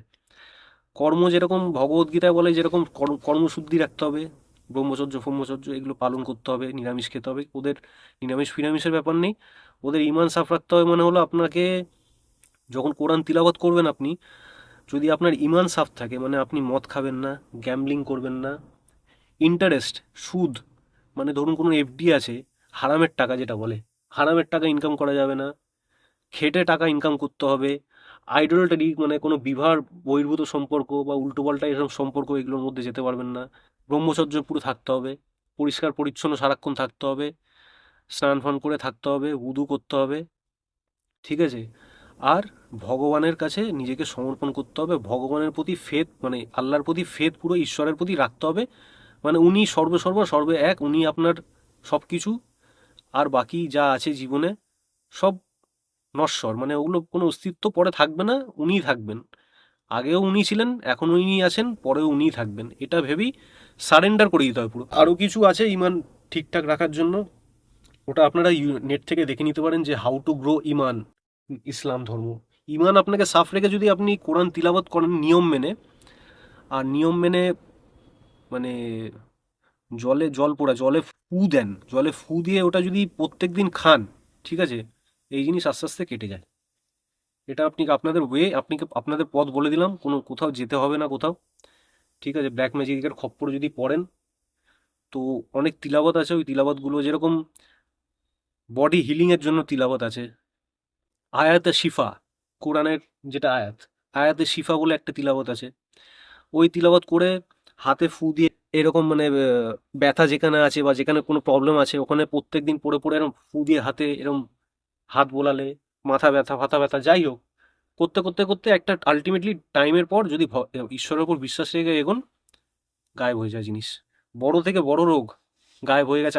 আমার পিঠে একটা চোট লেগেছিল, ওটা পর্যন্ত হিল করেছে। ওটা হিল করেছে, কোনো ওষুধ তো খেতেই হবে আপনাকে, ওষুধ ফষুধ বিভিন্ন জিনিস খেতেই হবে রোগের হলে, কিন্তু ওটা হিল হচ্ছিল না। প্রায় 1 বছর ধরে 1-1.5 বছর ধরে চোটে ভুগছিলাম এইসব জিনিসের জন্যই, জিম করতে গিয়ে চোট লেগেছিল। তো ওই চোটটা পর্যন্ত হিল হয়েছে এটা দিয়ে। আস্থা পুরো বিশ্বাস রাখতে হবে, কিন্তু কোরআন শরীফে হারাম যেগুলো আছে হারামগুলো আপনাকে মানতে হবে। কিন্তু কোরআন শরীফে যেটা একটা এখন আমি করতে পারছি না, কোনো মূর্তি পূজা ওদের বারণ, ঠিক আছে, যে কোনো মূর্তি পূজা হারাম ওদের জন্য। কিন্তু আমার মনে হয় মুসলিম ধর্মের সাথে মহাদেবের একটা লিঙ্ক কিছু একটা আছে। হুম। কেন আমি ম্যাক্সিমাম মসজিদের সামনে দেখেছি মহাদেবের মন্দির আছে, ম্যাক্সিমাম মসজিদের সামনেই দেখি, খিদিরপুর বলুন বা ইয়ে বলুন, একটু বা ডিস্টেন্সের মধ্যে অন্যান্য মন্দিরও আছে, মহাদেবের মন্দিরটা থাকে কেন জানি না আমি রিজনটা। আমি প্রথমে ভাবতাম যে ওদের বলা হয় অবিনশ্বর ঈশ্বর আল্লাহ, যে যার কোনো এন্ডিং নেই, যার কোনো শেষ নেই। মহাদেবকেও তো ওরকমই বলা হয়, যার কোনো শেষ নেই, ইয়ে নেই। আবার আল্লাহকে মানুষরাও নামাজ করে, আল্লাহকে 5 টাইম। আবার রাত্রিবেলা নাকি মসজিদ পুরো ফাঁকা হয়ে যায়, রাত্রিবেলা নাকি ভালো জিনরা নামাজ করতে আসে। ঈশ্বর আল্লাহ ওনার রূপ বা ভগবানের রূপ কিন্তু কেউ জানে না, ঠিক আছে, এইটুকুনি বলতে পারি। মানে হয়তো আমাদের অবিনশ্বর, ক্ষুদ্র ক্ষুদ্র বুদ্ধিতে অতটা গভীরে গিয়ে বোঝা অতটা সম্ভব। গভীরে গিয়ে বোঝা সম্ভব না। হুম। অনেক সময় অনেক রূপে আসে, ঠিক আছে, অনেক ম্যানিফেস্টেশনে আসে, আপনাকে পথ দেখিয়ে নিয়ে চলার চেষ্টা করে। আমি একটা জিনিস ভুল করতাম যে অনেক দেবদেবীকে মেনে একসাথে ইয়ে করার চেষ্টা করতাম, হচপচ হয়ে যাবে। একজনকে ধরে চলবেন, ঈশ্বরকে পাবেন। অনেকজনকে ধরে চললে পাওয়া যায় না এরকম না। ঈশ্বরকে যদি পেতে যান, একজনকে ধরে এগিয়ে গেলে আপনি এন্ডে আলটিমেটলি গিয়ে বুঝতে পারবেন যা ক্রিয়েটার, ডিস্ট্রয়ার, প্রিজার্ভার একজনই। এবারে ওই যখন এরকম ইয়ে হয়, তিলাবত করতে করতে করতে করতে নিজেকে ঠিক করি আচ্ছা। ব্যাপারটা যেরকম আমি এবারে এইসব করতে করতে আমি আগের দিনই একটা আমার ভাই আছে দোকানে গেছিলাম ওর ভিজিট করতে। তো ওর ওপরও নাকি এরকম ব্ল্যাক ম্যাজিক, ওর ব্যবসা আছে, যারা ব্যবসায়ী আছে যা তাদের উপর বেশি ম্যাক্সিমাম এখন এসব বেশি ইয়ে করে লোকে। তো ওর ওপরও নাকি এরকম ব্ল্যাক ম্যাজিক করে দিয়েছে, শরীরের মানে ফ্ল্যাট ট্যাট কিনেছে, ও শরীরের এরকম প্রবলেম হচ্ছে, বিভিন্ন রকম অ্যাংজাইটিতে ভুগছে, কোমরে ব্যথা, পিঠে ব্যথা, বদনজর যেটা বলে, বদনজর। বদনজর থেকে বাঁচার জন্য কোরআন শরীফে পথ আছে। আমি আগের দিন ওটা ওকে পাঠ করলাম, পাঠ করে জলের মধ্যে ফুঁক দিলাম, ও ইনস্ট্যান্ট নাকি ও তক্ষুনি রিলিফ পেলো বললো, তক্ষুনি। কোরআন শরীফটা খুব পাওয়ারফুল জিনিস, আমি মানে হিন্দু হয়ে এটা বলছি। কোরআন শরীফ কিন্তু খুবই পাওয়ারফুল জিনিস। ওটা কিন্তু মানে ঈশ্বরের বাণী। আচ্ছা। ওটা কিন্তু মানে বলতে গেলে ভগবদ্গীতাও ঈশ্বরের ভগবানের বাণী রূপ হিসাবে এসছে। মানে লাইফ লিড আপনি কিরমভাবে করলে আপনি সঠিক থাকবেন, ওটা আপনাকে ওয়েতে রাস্তা দেখিয়েছে। কিন্তু ডেঞ্জারাস জিনিসগুলো যেগুলো আছে ভগবদ্গীতা কিন্তু লেখা নেই, যেগুলোর থেকে বাঁচার জন্য বাঁচতে হয়, ওটা কিন্তু কোরআন শরীফে লেখা আছে, যে ডেঞ্জারাস জিনিসগুলোর থেকে কিভাবে বাঁচবেন, বদনজর, কালা জাদু, এগুলোর থেকে বাঁচবেন কিভাবে, ওটাই কিন্তু ঈশ্বর প্রফেট মোহাম্মদের মাধ্যমে বলে গেছেন, আর ওগুলো কিন্তু এফেক্টিভ। আচ্ছা। আমি প্র্যাকটিক্যালি নিজে ইউজ করে বুঝতে পেরেছি ব্যাপারটা। এবারে তাছাড়াও আমি ক্রিয়াযোগের ক্ষেত্রেও চেষ্টা করব যে ক্রিয়াযোগের দিকে এগোনো, যদি গুরু পাই কোনো সময় ভালো। যেরকম আমি একা একা এগোচ্ছিলাম, আমি নিজের থেকে পাকামি মেরে আর এগোবো না, গুরু যতক্ষণ না পাচ্ছি। কিন্তু এই জিনিসটা মানে আমি বলবো যে আহ, ঈশ্বর আল্লাহ ভগবান মানে ধর্মকে মানে ওরকম ভাবে আলাদা করে প্লিজ দেখা বন্ধ করে দিন প্লিজ, রিকোয়েস্ট করছি। এটা কিন্তু সব থেকে বড় পাপ করছেন আপনারা।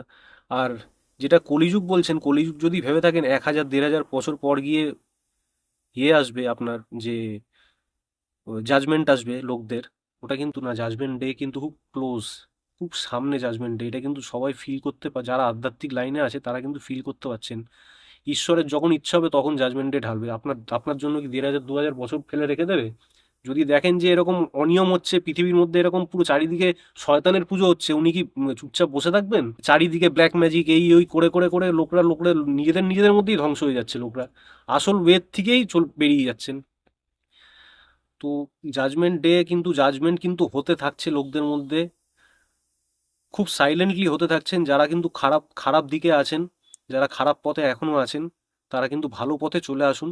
তারা নিজেরাও বুঝতে পারবেন না। এখন দেখছেন তো টুকটাক করে মানুষ মরে যাচ্ছে, আর তার কোথায় যাচ্ছে, মানুষ মরে যাওয়ার পর কোথায় যাচ্ছে, নরকে যাচ্ছে না স্বর্গে যাচ্ছে, কিন্তু কেউ জানে না। কিন্তু খারাপের দিকে যদি যান, জাজমেন্ট কিন্তু হতে থাকছে, হওয়া শুরু হয়ে গেছে সারা ওয়ার্ল্ড জুড়ে। সেটা সেটা কিন্তু স্পিরিচুয়াল ওয়ারফেয়ার, মানে শয়তান আর ভালো এঞ্জেলদের মধ্যে ফাইট। ওটা কিন্তু একটা ইনভিজিবল ফাইট চলছে। ওটা আপনারা বুঝতে পারছেন, কারা কারা যারা যারা স্পিরিচুয়াল লাইনে আছেন তারা হয়তো বুঝতে পারছেন। আর অকাল প্র্যাকটিস, ব্ল্যাক ম্যাজিক প্র্যাকটিস করা বন্ধ করে দিন। যদি বাঁচতে চান, যদি ঠিকঠাক করে ভগবানের প্রকোপের থেকে বাঁচতে চান, ঈশ্বরের আল্লাহর প্রকোপের থেকে বাঁচতে চান, অকাল ব্ল্যাক ম্যাজিক প্র্যাকটিস কিন্তু বন্ধ করে দিন। এগুলো হোয়াইট ম্যাজিক করুন, ক্রিয়াযোগ করুন। ভালো আত্মা যারা আছে, ভালো শুদ্ধ আত্মা যারা আছে, তাদের সাথে কন্ট্যাক্টে আসুন। শুভ ওই শক্তি। শুভ শক্তি যারা আছে তাদের সাথে কন্ট্যাক্টে আসুন, ঠিক আছে। কিন্তু অনেকে যে বাজে জিনিসের সাথে সংযোগে এসে যেই নিজেদের পূর্তি করার চেষ্টা করে লাইফের জিনিসগুলো, লোভের জন্য 2 বছর 3 বছর 4 বছর চলবে, খুব সুন্দর লাগবে। হট করে এমন পড়ান পড়বে, এমন চুবিয়ে দেবে, তখন কিন্তু আর উঠতে পারবেন না ওখান থেকে। এটা বলতে পারি গ্যারান্টি দিয়ে। আমি লাইফে অভিজ্ঞতা, আমার বয়স হয়তো কম, কিন্তু লাইফ আমাকে নাকানি চুবানি খাইয়ে খাইয়ে ভগবান আমাকে ঠিক অভিজ্ঞতা এমন এমন দিয়েছে। তো দেখেছি, এমন এমন জিনিসও দেখেছি আমার বন্ধু বান্ধবদের মধ্যেও, এর মধ্যেও। তো এরকম জিনিস দেখেছি, দেখে দেখে দেখে উপলব্ধি হয়ে হয়ে কোনো গুরু ছাড়াই উপলব্ধি এই জিনিসগুলো করতে পেরেছি। এই জন্যই বলতে পারছি এখন কিন্তু স্পিরিচুয়াল ওয়ারফেয়ার চলছে। শয়তান কিন্তু অলওয়েজ আপনার কানে ফুসফুসানি দেবে যে হ্যাঁ এটা কর, কোনো ব্যাপার না, চাপ না, এটা কর, ভগবানকে এখন ছাড়, পুজো পরে দিবি, ঈশ্বরকে ভাগ করে দে বিভিন্ন ইতে, রিলিজিয়নে ওকে হেড কর, ওকে হেড কর, এরকম করে ও কিন্তু কানের মধ্যে অলওয়েজ আপনার ফুসফুসানি দিতে থাকছে শয়তান। আর আপনি কিন্তু ওরম ওরমভাবেই চলতে থাকছেন। সবাই কিন্তু শয়তানের দ্বারা ইনফ্লুয়েন্সড। ইসলাম ধর্মে যেরকম বলা হয়, বাঁ কাঁধে বসে শয়তান, ডান কাঁধে বসে এঞ্জেল, ঠিক আছে। বাঁ কাঁধে, যেরকম ইসলাম ধর্মে কোরআন শরীফ পাঠের সময় যখন প্রথম প্রথম সবাই করবেন কোরআন শরীফ পাঠ, তখন কিন্তু এটাকে বলে ওয়াসওয়াসা, ফুসফুসানি। শয়তান ফুসফুসানি দেয়, ওয়াসওয়াসা, কানের মধ্যে ওয়াসওয়াসা দেবে আপনার, যে পাঠ করিস না, আল্লাহ খুব নির্দয়, আল্লাহ আল্লাহ এরকম দেখছে, কিছু করছে না দেখছিস, এরকম কানের মধ্যে ফুসফুসানি দেবে। তখন কোরআন পড়ার টাইমে ইসলাম ধর্মের নিয়ম আছে, বাদিকে তাকিয়ে ফু দেওয়া, এরকম ফু, তক্ষুনি ওটা চলে যায় ওয়াসওয়াসাটা, মানে আর ওই কুমন্ত্রণা আসা বন্ধ হয়ে যায়। আস্তে আস্তে পড়তে পড়তে পড়তে ভগবত গীতা পড়ুন, যাই পড়ুন, যেই জিনিসই করতে যাবেন, ভালো পথে যেতে যাবেন, শয়তান আপনাকে প্রথম দিকে কুমন্ত্রণা দেবে যে পড়িস না, ল্যাথার্জি লাগছে, শরীর আপনাকে ইয়ে করে দেবে, ল্যাদ ল্যাদ লাগিয়ে দেবে, আপনাকে কুড়ে করে দেবে কোনো সময়। কিন্তু যখন এই প্র্যাকটিসের মধ্যে আপনি ঢুকে টানা করতে থাকবেন, প্রত্যেক দিন করতে থাকবেন, নিজের ইমান বা নিজের কর্ম ঠিক রেখে, যেই ধর্মই ইয়ে করুন, বুদ্ধ ধর্ম বলুন বা যাই করুন, আপনি অটোমেটিক আপনার মধ্যে পরিবর্তনটা বুঝতে পারবেন। কিন্তু আপনাকে কিন্তু এখন আধ্যাত্মিকতার পথ সবাইকে নিতে হবে। এটা আমার মেসেজ। এটার মাধ্যমে আধ্যাত্মিকতার পথ ছাড়া কিন্তু সবাই এখন অন্ধ, সবাই কিন্তু গভীর নলকূপের মধ্যে ঢুকে যাচ্ছে, ডার্কনেসের মধ্যে। শয়তান কিন্তু ফুল দমে একদম পাওয়ার লাগাচ্ছে এখন, সেটানিক পাওয়ার চারিদিকে সারা ওয়ার্ল্ডে ঘুরছে। আপনি নিজেও বুঝতে পারবেন না যে আপনি ইনফ্লুয়েন্সড শয়তান দ্বারা। আপনার হয়তো কর্মক্ষেত্রে আপনাকে লোভ দেখাবে, বিভিন্ন রকম টাকা আসার জন্য, বিভিন্ন পথে নিয়ে যাওয়ার জন্য শয়তানি আপনাকে লোভ দেখাবে, ডিমনিক পাওয়ার, যে এই পথে যে আমি টাকা প্রচুর দেবো তোকে। কিন্তু নরকের পথ ওটা। টাকা কম আসুক, শান্তিতে থাকবেন, ভগবানকে নিয়ে শান্তিতে থাকুন, এটাই আমার বলার কথা, ঠিক আছে। ওই বেশি টাকার পথে পিছনে ছুটতে গিয়ে ভুল পথে চলে গিয়ে আপনার কিন্তু অবস্থা খারাপ হবে। কোরআন শরীফে পরিষ্কার লেখা আছে, আপনার যে বডিতে বেশি টাকা কামালেও কিন্তু আপনি যে ভোগ করতে পারবেন সারা জীবন, ওটা কিন্তু না। আপনার কিন্তু বেশি টাকা কামানোর পরও কিন্তু এমনও হয়ে যায় মানুষের যে বডিতে কিছু একটা, এমন শরীর খারাপ হয়ে হুম। গেল, পেন চলে এলো, ওর পিছনেই আপনার টাইম টাকা নষ্ট হতে থাকছে। এবং সবচেয়ে বড় কথা হলো, অর্থ হয়তো অনেক আছে, হ্যাঁ, কিন্তু মানসিক শান্তি নেই। মানসিক শান্তি নেই। হুম। কিন্তু যদি আপনাকে ওই মানে প্রফেটিক ভাষায় যদি বলতে হয়, যদি হেভেন বা স্বর্গ রাজ্য অনুভব করতে হয়, তাহলে আপনাকে ঠিক পথে থাকতে হবে। সেটা আপনি ক্রিয়াযোগের মাধ্যমেই হোক, বা কোনো ভগবানকে, গৌতম বুদ্ধকে ধরে হোক, বা যাকেই ধরে হোক, সেই পথে কর্ম ঠিক রেখে চলুন, আপনার সব ঠিক থাকবে। কেউ কেউ তো নাস্তিকও আছে, নাস্তিক আছে, কর্ম ঠিক রাখে, কর্ম ভালো ওদের, নিজের দিকে সৎ। নিজের দিক দিয়ে সৎ, হুম। ওদের কোনো ভয় নেই, ওদের ভালোভাবেই চলছে লাইফে। মানি না ভগবান, আমি মানি না, কি আছে, নাস্তিক আমি, কিন্তু আমি ভাই আমার দিক দিয়ে অনেস্ট, সৎ আমি, ওদের কোনো প্রবলেম নেই। কিন্তু কর্ম ঠিক রাখা মানে বেঠিক করার চেষ্টা করবেন না। ভগবান একটা হায়ার পাওয়ারের ওপর বিশ্বাস রাখবেন, ঠিক আছে? 1 বছর 2 বছর একটু কষ্ট হয়তো হতে পারে কর্ম ঠিক রেখে চলার জন্য। ভাববেন যে আমি তো কর্ম ঠিক রাখছি, টাকা কিছু আসছে না, আমার সাথে এরকম হচ্ছে, কিন্তু একটা টাইমের পর হঠাৎ করে এমনভাবে চেঞ্জ হয়ে যাবে আপনার জীবন, আপনি বুঝতে পারবেন না। কিন্তু হায়ার পাওয়ারকে কিন্তু অলওয়েজ বিশ্বাস রাখতে হবে। ওনার কাছে কিছু ভুল করে থাকলে মাফ, প্রত্যেক দিন সকালে উঠে ক্ষমা চান। তবা বলা হয় ইসলাম ধর্মে, তবা করা, তবা তবা বলে না, তবা হুম। তবা, তবা অলওয়েজ ওরা কিন্তু কাঁদতে কাঁদতে তবা করে ইসলাম ধর্মে আল্লাহর কাছে। আমার এখনো চোখ দিয়ে জল বেরিয়ে আসছে, আমি প্রচুর কেঁদেছি ঈশ্বরের কাছে। প্রায় এই ঘটনা সব হওয়ার পর 1 মাস কেঁদেছি পুরো ঈশ্বরের কাছে, কেঁদে কেঁদে কেঁদে কেঁদে উনি মাফ করেছেন হয়তো, বা নাও, আমি জানি না, হয়তো নাও করতে পারেন। যে এরকম ভাবে কিছু ইয়ে হয়ে থাকলে, আমরা ছোটখাটো পাপকেও ভাবি যে, মানে যারা এই আধ্যাত্মিক লাইনে থাকেন তারা কিন্তু ছোটখাটো পাপকে ছোট পাপ মনে করবেন না, ওটা কিন্তু বড় পাপ। যারা আধ্যাত্মিক লাইনে থাকেন না তারা কিছু ফিলই করতে পারবেন না, হঠাৎ করে ওরা টপকে যাবে, মানে ইয়ে হয়ে যাবে, কিছু শরীর খারাপ হয়ে যাবে, ভাববে কি হলো আমার, এখানে হলো আসলে কিছু। খারাপ কাজ, খারাপ চিন্তা হুম। বা আহ, এই সমস্ত ব্যাপারগুলো যখনই মনের মধ্যে আনা হবে কিংবা নিজে সেই বিষয়ে অগ্রসর হওয়া হবে, হুম। হুম। তখনই একটা নিজের মধ্যে একটা অন্যরকম অস্বস্তি অস্বস্তি বোধ আছে, হবে। বোধ হবে যখন আপনি এই জিনিসে থাকবেন, আপনি বুঝতে পারবেন, অন্য কেউ হট করে বুঝতে পারবে না। আমার অনেক বন্ধু বান্ধব আছে, গার্লফ্রেন্ড আছে, বিয়ে হবে, অন্য মেয়ের সাথে ইয়েতে চলে গেল। কিছু বন্ধু আছে এরকম, খাচ্ছে, ইয়ে করছে, খাবি, মানে আপনাকে প্রলোভন দেবে, ওগুলোই ডিমনিক শক্তি। ঠিক আছে, ওগুলোর থেকে বেঁচে থাকতে হয়। ভালো বন্ধুও আছে, ভালো লোক খুব অভাব, ভালো লোকের অভাব খুব এখন। ভালো লোকের সাথেও আমার সংস্পর্শ আছে, ওদের থেকে সংস্পর্শহীন হয়ে গেছিলাম এই জাস্ট ডিউ টু এই জিনিসটার জন্য, ব্ল্যাক ম্যাজিকের জন্য আর এই এন্টিটিটার জন্য। এখন পুরোপুরি জিনিসটার থেকে পুরোপুরি বেরিয়ে গেছি, কিন্তু একটা এফেক্ট থাকে, ঠিক আছে? ওই এফেক্টটা মানে আমার, আর আমার মধ্যে আমি এটা ফিল করতে পেরেছি যে কোরআনের মাধ্যমেই হোক বা যার মাধ্যমেই হোক, যে মানুষকে হিল করার একটা কিছু, আমার মধ্যে একটা কিছু হয়তো দিয়েছে ভগবান, যে মানুষকে হিল করার জন্য। কেন, যেরকম আমি কদিন আগেই 2-3 জন মানুষের মানে একটুখানি কোরআন শরীফের মাধ্যমে হোক বা আগে এরকম ভাবে আধ্যাত্মিক ধ্যান যোগের মাধ্যমে, ধ্যান যোগের ইয়ের দ্বারাই হোক, যে মানুষকে হিল করা যায়, তো মানুষকে হিল করার চেষ্টা করুন। মানুষকে ভালো দিকে গিয়ে মানুষকে হিল করার চেষ্টা করুন, মানুষের থেকে ইগো জেলাসি মানে মনের থেকে সরিয়ে দিন। যখন কোনো মানুষ ভালো করছে তাকে বলুন যে না আরো ভালো হোক, মানে বরকত যেটা বলে। অবশ্যই শুভ শুভ, কামনাটা খুব শুভ জরুরি। কামনাটা করুন। অনেক ক্ষেত্রে যেটা হয় যে আমরা মানুষের অগ্রগতি দেখে, হুম। মানুষের উন্নতি কিংবা প্রাচুর্য দেখে হুম। অনেক সময় হতাশায় ডুবে যাই হুম। এবং ঈর্ষাটা বেরিয়ে আসে। হুম। এটা কিন্তু আমরা প্রত্যেকেই কম বেশি এর দ্বারা আক্রান্ত, কিন্তু হুম। একেবারে আমরা পরিশুদ্ধ বলতে পারবো না, হুম। কিন্তু চেষ্টা করতে হবে তার আনন্দে আনন্দিত হতে, আনন্দে তার আনন্দিত হতে, সমৃদ্ধিতে খুশি থাকতে। খুশি থাকতে, তাহলে তাহলে তার একটা উল্টো যেটা আশীর্বাদ আশীর্বাদ লাগে, চলে আসে। চলে আসে। আপনি মানে আপনার ধরুন বন্ধু বান্ধব আমার এরকম ঈর্ষা, দেখুন এখন এই আসলে কলিযুগ, কলিযুগ বলতে পারেন বা আর্তে মানে প্রফেটিক ভাষায়, মানে খ্রিশ্চান বাইবেলের ভাষায় বলুন বা কোরআনের ভাষায় বলুন, আর্তে রাজ হলো শয়তানের পৃথিবীতে। স্বর্গে ভগবান সবই দেখছেন, ও শয়তানের কিন্তু মানে বলতে গেলে কিন্তু যে মানে বদমাস ডিমনিক পাওয়ার আছে, ডিমনিক পাওয়ারের কিন্তু ওর কিন্তু ইয়ে হয়ে গেছে, ওর কিন্তু ফয়সলা হয়ে গেছে যে ও নরকে যাবেই, ওকে পুড়িয়ে মারা হবে। ওর ফয়সলা হয়ে গেছে অনেক বছর, অনেক হাজার বছর আগে। এবার ও চাইছে যে আমি নরকে যাব, আমি তার সাথে মানুষদেরও নরকে ঠেলবো, নরকে হেলটাকে বাড়াবো, হেলটা শক্তি বাড়াবো। ওটা হতে দেবেন না প্লিজ, আপনাদের বলছি। এটা নিয়ে একটা স্পিরিচুয়াল ওয়ারফেয়ার চলছে, আপনারা বুঝতে পারবেন না। যাদের মধ্যে আলো আছে, লাইট আছে, ওই লাইটটাকে আরও জাগ্রত করুন বিভিন্ন প্র্যাকটিসের মাধ্যমে, অকাল প্র্যাকটিস না, বিভিন্ন ভালো প্র্যাকটিসের মাধ্যমে জাগ্রত করুন। ঈশ্বরের কাছে পুরোপুরি নিজেকে সারেন্ডার করে দিন। প্রত্যেকদিন সকালে উঠে মাপ চান, থ্যাংক ইউ বলুন ঈশ্বরকে। কিছু না পারলেও সকালে উঠে শুধু এইটুকুনি বলুন যে প্লিজ ফরগিভ মি গড, যে আমার কোনো ভুল হয়ে থাকলে আমাকে ক্ষমা করুন God. Thank you for this life, thank you for this life, ব্যাস। আমি আপনাকে ভালোবাসি, আপনার কাছেই থাকতে চাই, আপনার আমি আপনি আমাকে ছেড়ে যাবেন না। শুধু এইটুখানি মন থেকে চেয়ে বলুন, মুখে মুখে বললে হবে না, মন থেকে চেয়ে বলুন। তাহলে 11 দিন 21 দিন করে দেখুন, অটোমেটিক আর কিচ্ছু প্র্যাকটিসও করতে হবে না আপনাকে, এর থেকেই ঈশ্বর খুশি। আর আপনি নিজের কর্ম সারাদিনে যাতে খারাপ না হয় এটা দেখে যান।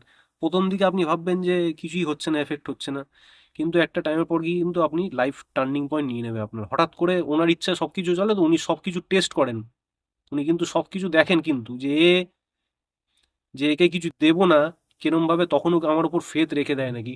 তখনও তখন কিন্তু উনি এরকম হয়তো 1 বছর 2 বছরও হতে পারে, ওটা কিন্তু ধৈর্য ধরে আপনাদের থাকতে হবে। এটাই আমার মেসেজ এখানে দেওয়ার ছিল। আর আমার আরও একটা ঘটনা আছে, যখন আমি ভগবত গীতা প্র্যাকটিস করতাম, যেটা কি বলা যাবে, লম্বা হয়ে যাবে না তো? নিশ্চয়ই বলো। যখন ভগবত গীতা প্র্যাকটিস করতাম, আমি একটা বই লিখছি, আচ্ছা। ঠিক আছে, ওই ব্যাপারটা নিয়ে, ওই হিন্দু ধর্মের ব্যাপারটা নিয়ে। কিন্তু বইটার এন্ডিংটা অন্যরকম হবে, ক্রিয়াযোগ নিয়ে, তারপর আরও অষ্টাঙ্গ যোগ যেটা আছে, এগুলো নিয়ে একটা বই ফই লিখছি। তারপর আরও আমার লাইফে যেগুলো ঘটনা ঘটেছিল, তোমার যেমন উপলব্ধি এবং বাস্তব উপলব্ধি, সত্য হ্যাঁ। যেগুলো, পুরীতে গেছিলাম, পুরীতে কিছু ঘটনা ঘটেছিল। এগুলো বলো একটু শুনি। নাহলে দর্শকদের তো ভালো লাগবে না, তাই না বলুন? ও তো অনেকক্ষণ ধরে অনেক কথা বলে গেল, শুনে গেলাম, আপনারা শুনলেন, আমিও শুনলাম, কিন্তু একটু ঘটনা চাই, একটু অলৌকিক ঘটনা যেগুলোর মধ্যে ঢুকলে ভালো লাগে, যেটা সাধক অলৌকিক রহস্য চ্যানেলে থাকে। তুমি বলো, শুরু করো। আমার যেরকম, যখন ভগবদ্গীতা আমি যখন প্র্যাকটিস মানে পাঠ করছি, ওই পথে চলার চেষ্টা করছি, তো তখন আমি তো শ্রীকৃষ্ণের পুরো একদম ডুবে গেছি, হুম, পুরো শ্রীকৃষ্ণের হুম, পথে পুরো ডুবে গেছি পুরো। হুম, ঠিক আছে, স্বয়ং নারায়ণের পথে ডুবে গেছি। নারায়ণের সব থেকে বড় ধাম পুরী। 2 দিন হয়েছে, জাস্ট হঠাৎ করে কি মনে হলো পুরী যাব। তখন এরকম প্র্যাকটিস করছি হালকা, মানে খুব মানে একদম পুরোপুরি প্রাণীপাত ওনার কাছে পুরো বলতে গেলে একদম। তো ওখানে গেছি হলো প্রচণ্ড গরমকালের টাইমে, পুরীতে। পুরীতে গরমকালের টাইমে গেছি, পুরীতে ভিড়। আর এখন তো গর্ভগৃহে কাউকে ঢুকতে দেয় না, না, জানেন তো, হুম, কাউকে ঢুকতে দেবেই না হারগিস। মানে যতই বড় ভিআইপি হোক, ঢুকতে দেয় না গর্ভগৃহে। আমি ওখানে গেছি, ওখানে মানে আলাদা একটা ফিলিং আসছে হঠাৎ করে 2 দিনের মধ্যে এরকম। মানে এটা এখনের ঘটনা বলছি না, এটা আজ থেকে 1.5-2 বছর আগের ঘটনা বলছি। তো তখন এরকম গেছি একটা আমার ভাইয়ের সাথে, হঠাৎ করে কি হলো, ট্রেনের টিকিট ফিকিট কেটে বুকিং করে চলে গেলাম। মানে হয় না, মানে কোনো হুম, প্ল্যানিং হুম, ফ্যানিং কিছু নেই। হঠাৎ করে মনে হলো, চলে টিকিটও পেয়ে গেলাম, ট্রেনের টিকিটে বুকিং করে চলে গেলাম ডাইরেক্ট পুরী। গিয়ে হোটেল যেটা থাকছি, হোটেলের নাম ওর রাধাকৃষ্ণ লজ। আচ্ছা, হোটেলের নাম ওর রাধাকৃষ্ণ লজ, আচ্ছা, এমন হবে কাকতালীয় হবে। মন্দিরে গেছি, মন্দিরে সকালবেলার থেকে লাইন, বিশাল লাইন, মানে পদপিষ্ট হয়ে যাওয়ার মতো লাইন হুম, প্রায় বলতে গেলে। চাপা ফাপা খেয়ে অনেক অসুস্থ ফসুস্থ হয়ে যাচ্ছে এরকম আচ্ছা, লোকজন, শুয়ে পড়ছে কেউ, কেউ হাঁপ ছাড়ছে এরকম। পুরীর জানেন তো ভিড় হুম, কিরকম হুম, হয়, হুম, ওই গরমের মধ্যে ভিড় ওরকম। এবার যখন মন্দিরের ভেতর যখন ঢুকছি, আধ্যাত্মিক তো যারা জগতে আছেন তারা তো অনেক কিছু ফিল করতেই পারবেন, যে ওদের ইষ্ট দেবতা থাকবে তাকে নিয়ে। তখন আমাকে শ্রীকৃষ্ণজি গাইড করছিলেন তখন। তো তখন এরকম মানে, যখন এরকম ভেতরে মন্দিরের ভেতরে ঢুকছি, গর্ভগৃহের কাছাকাছি তো যেতেই দিচ্ছে না সেদিন, লাঠি বাড়ি মারে এখন। লাঠি দিয়ে মারে বেশি, গর্ভগৃহের কাছাকাছি আসলে না লাঠি দিয়ে মারে। মানে ওইটা কি হালকা কি বেতের মতো থাকে, এরকম এরকম পায়ের সামনে এরকম করতে থাকে, ঠিক আছে। তো গর্ভগৃহের ওখানে মানে কাউকে ঢুকতে দিচ্ছে না। জানি না ওখানে যে ইয়ে থাকে আপনার, পণ্ডিতরা যারা থাকে, পান্ডা। পান্ডা যারা থাকে, পান্ডা না, ভেতরে গর্ভগৃহের ভেতরে লোক ছিল, সবকে দূরে দূরে সরিয়ে দিল, আমাকে এন্ট্রি দিয়ে দিল ওখানে ভেতরে। যাই না কেন, ওখানে আচ্ছা, ভেতরে গর্ভগৃহের ভেতরে এন্ট্রি দিল, টাকা তো নেবেই। হুম, হুম, টাকা দিল পুরো একদম যে ঠাকুরের যে পদ্ম আছে, হুম। ওই পদ্মটা এনে আমায় দিয়ে দিল। কেউ পায়নি এটা ওটা। সত্যি অবাক, অবাক করার ওটা বিষয়। কেউ পায়নি, ওটা আমাকে এনে দিল। আর যারা যারা আছে সব বাইরের থেকে ওই ডালা নিয়ে আসে, পুজো হুম, দিচ্ছে, কোথাকার ফুল নিয়ে আসছে কেউ জানে না কি। হুম, কিন্তু আমি ওখানে ডাইরেক্ট কিভাবে ঢুকে গেলাম, ওখানটা ঢুকে গিয়ে একদম গর্ভগৃহের ওখানে ভেতরে পদ্মটা, পুরো ঠাকুরের পদ্মটা পেয়ে গেছিলাম। অসাধারণ। তখন মন থেকে প্রচন্ড পরিমাণে মানে একদম বলতে গেলে প্রাণীপাত পুরো সবকিছু। এখনো পর্যন্ত গাইডেন্সে ফলো করি, কিন্তু ইসলাম ধর্ম যেহেতু আমি নিইনি আমি, কিন্তু ইসলামের কিছু রুলস রেগুলেশন আছে, ফলো করছি। ঠাকুরকে মন থেকে বিশ্বাস করি। পুরীর জগন্নাথে তো ওটা ছিলামই, ওটা হুম, তো হুম, ওটা তো হুম। ওই ঘটনাটা তো ওটা হলো। হয়ে গেল। হুম, ওইটা নিয়ে বই আমি একটা লিখেছি, আমার বইটা আমি লঞ্চ করব কদিন পর বইটা। মানে পুরোপুরি সনাতন ধর্ম নিয়ে বইটা, পুরোপুরি জিনিসটা, অষ্টাঙ্গ যোগ বলুন, ক্রিয়া যোগটা পুরোটা। আর ভগবদ্গীতার যে যোগগুলো আছে, যে আপনার কর্মযোগ, তারপর আপনার আরও যে যোগগুলো আছে, ওই যোগগুলো আমি ওখানে পুরো ডিটেলসে পুরো লিখেছি। বইটা আমি লঞ্চ করব কদিন পর, চেষ্টা করছি লঞ্চ করার। এখনও লেখা কিছুটা বাকি আছে। তাহলে অলৌকিক ঘটনা বলতে গেলে, আমার একটা যে পুরনো বাড়িতে থাকতাম, পুরনো বাড়ির যে প্রমোটাররা আছে, আমার আসলে ব্যাপারটা হচ্ছে ফ্যামিলির ওপর আমার অনেক মানে এরকম অনেকের টার্গেট আমাদের ছিল আগে একটা। ফ্যামিলি আমাদের প্রমোটাররা যেরকম ক্ষতি হুম, করার হুম, চেষ্টা করেছে, তো ওইগুলোর দ্বারাই এফেক্টেড হয়েছে আমার। আসলে জেনারেশনাল কার্স থাকে কিছু, যেটা অনেক ফ্যামিলির থাকে। জেনারেশনাল আশীর্বাদও থাকে, আবার কার্সও থাকে। যেটা আমার ফ্যামিলিতে আমি মনে করি, যে মনে হয় আমাকে ভগবান এই কার্সটা ভাঙার জন্যই আমাকে পুরো জিনিসটা পুরোপুরি আমাকে এই পথে এনেছেন। এই জিনিসটা ভাঙার জন্য, যে যেভাবে এই এফেক্টগুলো করার চেষ্টা করেছে, করে গেছে আমাদের ওপর, অ্যাটাক করার চেষ্টা করে গেছে, এই জিনিসটা ভাঙার জন্যই আমার মামার বাড়ির ফ্যামিলির থেকেও মানে যা হয় এগুলো ওপেনলি ডিসকাস করা উচিত না এরকম অতটা ইয়ে করে। যাই হোক, এরকমভাবে অনেকেই অনেক রকমভাবে ফ্যামিলিতে অ্যাটাক করার চেষ্টা করেছে, কিন্তু আলটিমেটলি কিছু এখনো পর্যন্ত ভগবান পথ দেখিয়ে যাচ্ছেন, বাঁচিয়ে রেখেছেন, ওনার কাছেই সারেন্ডার হয়ে আছি আমি। বলতে গেলে নগণ্য মানে নর্মাল ছেলেই বলতে গেলে, কিন্তু আমাকে ভগবান বিভিন্নভাবে রাস্তা দেয়, সবাইকেই দেখান। যে বুঝতে পারবে বুঝতে পারবে, যে বুঝতে পারবে না বুঝতে পারবে না। আধ্যাত্মিক উপলব্ধির ক্ষেত্রে বয়সটা কিন্তু বড় কথা নয়।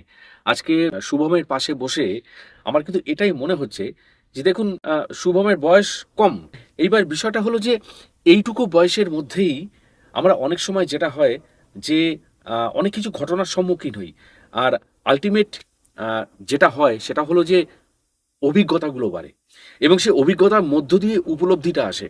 দেখুন, সাধক অলৌকিক রহস্য ইউটিউব চ্যানেল আপনারা বহুদিন ধরে যারা দেখছেন তারা অবশ্যই বুঝতে পারছেন এই যে জার্নিটা সময়ের দিক থেকে অত অল্প, কিন্তু খুব ঘটনাবহুল, এবং ঘটনাবহুলতার সাথে সাথে অবশ্যই খুব গভীরতাপূর্ণ। আজকে আপনাদের সামনে শুভদীপের নিজের ব্যক্তিগত জীবনের কিছু আধ্যাত্মিক উপলব্ধি, ঐশ্বরিক মহিমা, যেগুলো সে তার জীবনে অত্যন্ত গভীরভাবে উপলব্ধি করেছে, সেটা আমাদের সামনে কিন্তু সে তুলে ধরলো। আপনারাও যারা আপনাদের জীবনের দৈব অলৌকিক ঘটনাগুলি সাধক অলৌকিক রহস্য ইউটিউব চ্যানেলের পডকাস্ট ভিডিওগুলোতে স্টুডিওতে এসে বলতে চান, তারা 9875585972 এই হোয়াটসঅ্যাপ নাম্বারে আমাকে হোয়াটসঅ্যাপ করবেন। অবশ্যই ভয়েস রেকর্ডিং করে আপনার কথা পাঠাবেন, সেটা শুনে নেব। যদি গ্রহণযোগ্য মনে হয় বা পরিবেশনযোগ্য মনে হয়, আপনাদের সাথে আমরা যোগাযোগ করে নেব। তখন আপনি বলবেন আপনার জীবনের দৈব অলৌকিক কাহিনীগুলি, এবং শুনবে এই সারা পৃথিবীর আধ্যাত্মিক বাঙালি। আমি একটা জিনিস বলতে চাই, আমি যেহেতু এখন কোরআন শরীফ পড়ছি, ঠিক আছে, যেহেতু আমাকে একটু এই জিনিসটার থেকে বেরোনোর জন্য ইমানটা আমাকে রাখতে হচ্ছে। ইসরায়েলে যে মক্কাতে যখন জিনিসটা প্রতিষ্ঠা হচ্ছে, তখন ওখানে কিছু আইডল পুজো করতো, ওয়ার্শিপ করতো, স্যান্টো মুয়ার্তা বা এরকম কিছু মানে নেগেটিভ ডিমনিক দেবতাদের পুজো করতো তখনকার দিনের লোকরা। ওরা কিন্তু এটা বলেননি যে হিন্দু ধর্মের কোনো আইডলের ব্যাপারে কিন্তু কোনো কোরআন শরীফে কিছু লেখা নেই। আপনারা কিন্তু ভাববেন না যে হিন্দু ধর্মের আইডল পুজোর ক্ষেত্রে বলা হয়েছে, কিন্তু হিন্দু ধর্মেও অনেক আছে এরকম এন্টিটি আছে যেগুলোর পুজো করা খুব রিস্কি। ওগুলো একটু বুঝে শুনে করবেন। মা কালীর কথা বলছি না, ওগুলো ভাববেন না, অন্যান্য ব্ল্যাক ম্যাজিকের ক্ষেত্রে যেগুলো ইউজ হয়। এই ইসরায়েলিরা যেগুলো ইউজ করতো, যেমন স্যান্তা মুয়ার্তা, তারপর আরও অনেক কিছু আছে এরকম নেগেটিভ এন্টিটির পুজো ফুজো করতো প্রাচুর্যের জন্য, নিজেদের ইয়ে করার জন্য। কিন্তু যেহেতু আমি ওটা প্র্যাকটিস করছি এখন আপাতত, ওই জিনিসটা বন্ধ। পরে যদি আবার অন্য আমি দেখুন, লোকনাথ বাবা যিনি আছেন, উনি ইসলাম ধর্ম মানতেন, সাধনা করেছেন, সাধনা করেছেন, শ্রীরামকৃষ্ণ দেবও করেছেন, শ্রীরামকৃষ্ণদেবও করেছেন, আবার সাই বাবাও করেছেন, হিন্দু ধর্মও করেছেন, ইসলাম ধর্মও ইয়ে করেছেন, সবই ইয়ে করেছেন। তো আলাদা আলাদা করে প্র্যাকটিস আপনি করতেই পারেন ভগবানের কাছে। ভগবান ওরকম কোনো ম্যাটার না যে আপনি যখন যেটা প্র্যাকটিস করবেন ওই প্র্যাকটিসেই থাকবে। যখন আমি হিন্দু সনাতন ধর্ম প্র্যাকটিস করতাম, তখন কিন্তু আমি যেগুলো যেগুলো নিয়ম ছিল, রুলসগুলো ফলো করার চেষ্টা করতাম। ভঙ্গ হয়ে গেছিল পরে, সেটা আলাদা ম্যাটার। আবার ইসলাম ধর্ম যখন প্র্যাকটিস করছি, সেই রুলসগুলো ফলো করার চেষ্টা করেই চলছি আমি। এক্সপিরিয়েন্স আপনার উপলব্ধি হবে, তারপরে পরে শিক্ষা আপনি যেটা পাবেন সেটা পরের ব্যাপার। এখন হয়তো আমি ইসলাম ধর্ম প্র্যাকটিস করছি, এরকমভাবে ভগবান ঈশ্বর ওরকম আলাদা করে তো ধর্ম বানায়নি। হয়তো পরে আমাকে কোনো সময় বুদ্ধিস্ট ধর্মের দিকে আমাকে পাঠিয়ে দিতেই পারেন উনি, উপলব্ধি করার জন্য যে এটা প্র্যাকটিস করে এবারে। তুমি এটাও দেখো, হ্যাঁ, তুমি তো এটাও দেখলে, ওটাও দেখলে, এ দেখলে, বি দেখলে, এবার হ্যাঁ, সিটাও দেখো। সেটাও দেখো। Right. কিন্তু আলটিমেটলি এক্সপিরিয়েন্স উনি বোঝাতে চাইছেন যে ঈশ্বর একটাই। এর মধ্য দিয়ে, তোমার একটা কথার মধ্য দিয়ে আমি একটা উপলব্ধি করতে পারছি, আশা করি দর্শকরাও কেউ কেউ হয়তো পারবেন। আসলে পৃথিবীতে এই যে ধর্ম নিয়ে হানাহানি, এক্ষেত্রে কিন্তু একটা যেটা তুমি বলছিলে, একটা সম্প্রীতির জায়গা, একটা সম্প্রীতির জায়গা। হ্যাঁ, দায়িত্ব কোনো নির্দিষ্ট ধর্মের একার নয়। খুব শিগগিরই আসছে one religion one humanity. Religion একটাই, হিউম্যানিটি রিলিজিয়ান। হুম, হুম, হুম। অন্য কোনো রিলিজিয়ান হিসাবে ভাববেন না। প্র্যাকটিস করতে পারেন, করুন, আলাদা আলাদা করে প্র্যাকটিস, বিভিন্ন জায়গায় রাস্তা দেখানো আছে ভগবানকে পাওয়ার। কিন্তু রিলিজিয়ান একটাই হিসাবে মনে করুন, যেটা হলো হিউম্যানিটি রিলিজিয়ান। সনাতন ধর্ম তো আছে, বুদ্ধিজম আছে, ইসলাম ধর্ম আছে, খ্রিস্টান ধর্ম আছে। যে কোনো একটা ধরে এগোন, কিন্তু একে ওকে ছোট করা, কাদা ছোড়াছুড়ি করা উচিত না। অবশ্যই। এবং এটা কিন্তু আমাদের প্রত্যেকেরই, আমরা যে ধর্ম সম্প্রদায় থাকি না কেন, সাধক অলৌকিক রহস্য অলৌকিকতার মাধ্যমে উপলব্ধিটাকে হুম। বাস্তবতার স্তরে নিয়ে আসার একটা ক্ষুদ্রতম প্রচেষ্টা মাত্র। এই এই বিষয়টাকে আপনারা অজস্র শয়ে শয়ে ভিডিও এই চ্যানেলে রয়েছে, আপনারা প্রত্যেকটা ভিডিও ফলো করলে বুঝতে পারবেন যে এই ক্ষুদ্র প্রচেষ্টা, অনেকে মনে করেন যে অলৌকিকতার কি মূল্য আছে, প্রমাণ করতে পারবেন? আপনি প্রমাণ করতে পারবেন ঈশ্বরের অলৌকিকতা?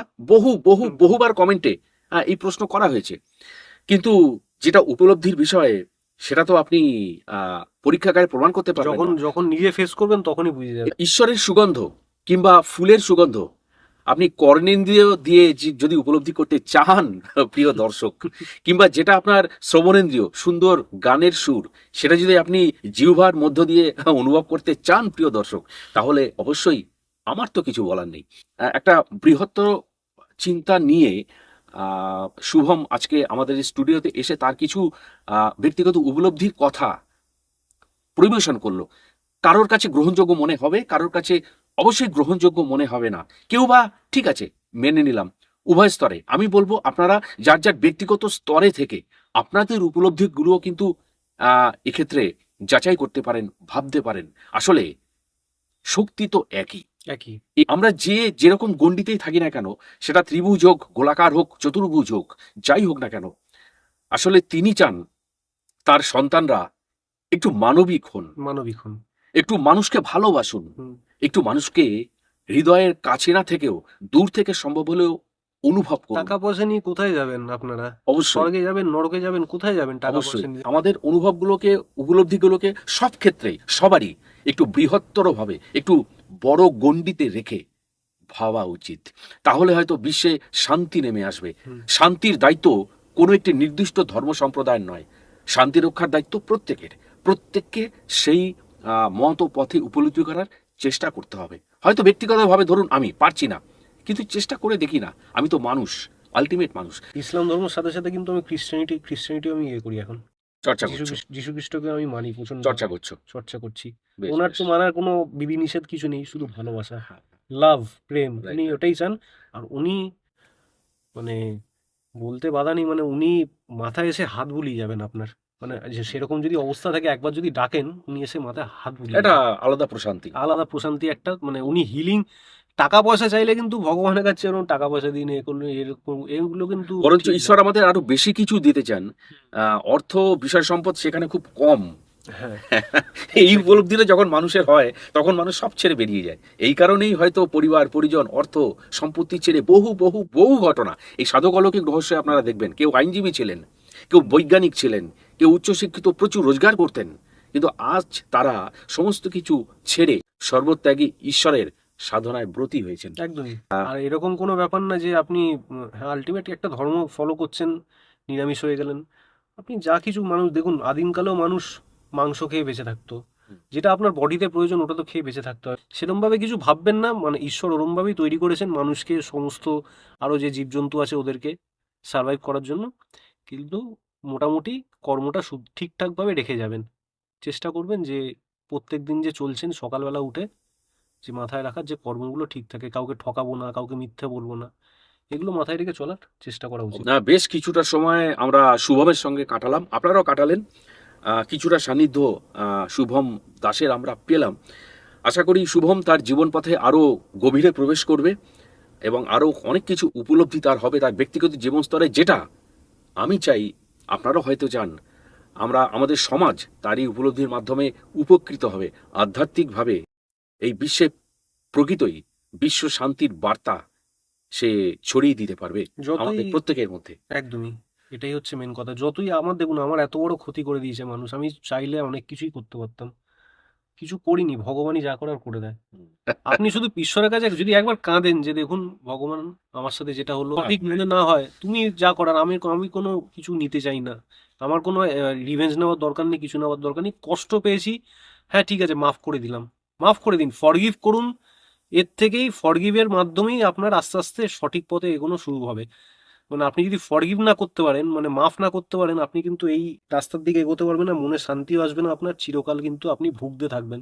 আর এই ফরগিভনেসের দ্বারাই মানুষের মধ্যে ট্রমা জমতে জমতে না রোগ তৈরি হয়, আপনারা বুঝতে পারবেন না। এই অ্যাংজাইটি ফ্যাংজাইটি, টেনশন, সুগার ফুগার, কিন্তু এসব এই ইগো, জেলাসি, এগুলোই আপনার যখন শুদ্ধিকরণ হবে ভেতর দিয়ে, পুরো বডি পুরো শুদ্ধিকরণ হতে থাকবে, আপনার বডির ভেতরে পুরো আপনি হিল হতে থাকবেন অটোমেটিক, আপনার মধ্যে রোগ বোগ সব দূরে যেতে থাকবে যত ভগবানের কাছে যেতে থাকবেন আপনি। আর আপনার যখন মৃত্যু যদি আসবে, মৃত্যু তো কারোর হাতে লেখা নেই, মৃত্যু যখন আসবে শান্তি, একখানা শান্তিপ্রিয় মৃত্যু হবে আপনার। এটা এটা ভয় পাওয়ার বিষয় না, এটা সবারই, এটা কোরআনেও লেখা আছে। আমরা তো মৃত্যুকে সত্যি ভয় পাই, ভয় পাই যে সেই কিন্তু, মুহূর্তটা। হ্যাঁ কিন্তু ভয় পাওয়ার, কিন্তু শান্তিপ্রিয় মৃত্যু হলো সব থেকে ভালো জিনিস। যদি শান্তিভাবে মৃত্যু, সমাধি, যে অনেকে সমাধি নেয়, হুম। সমাধি নিয়ে চুপচাপ ধ্যান করতে করতে মরে গেল। মরে গেল মানে কি, নিজের ইয়েতে নিজের ইচ্ছা স্বইচ্ছা শরীর ছেড়ে দিল।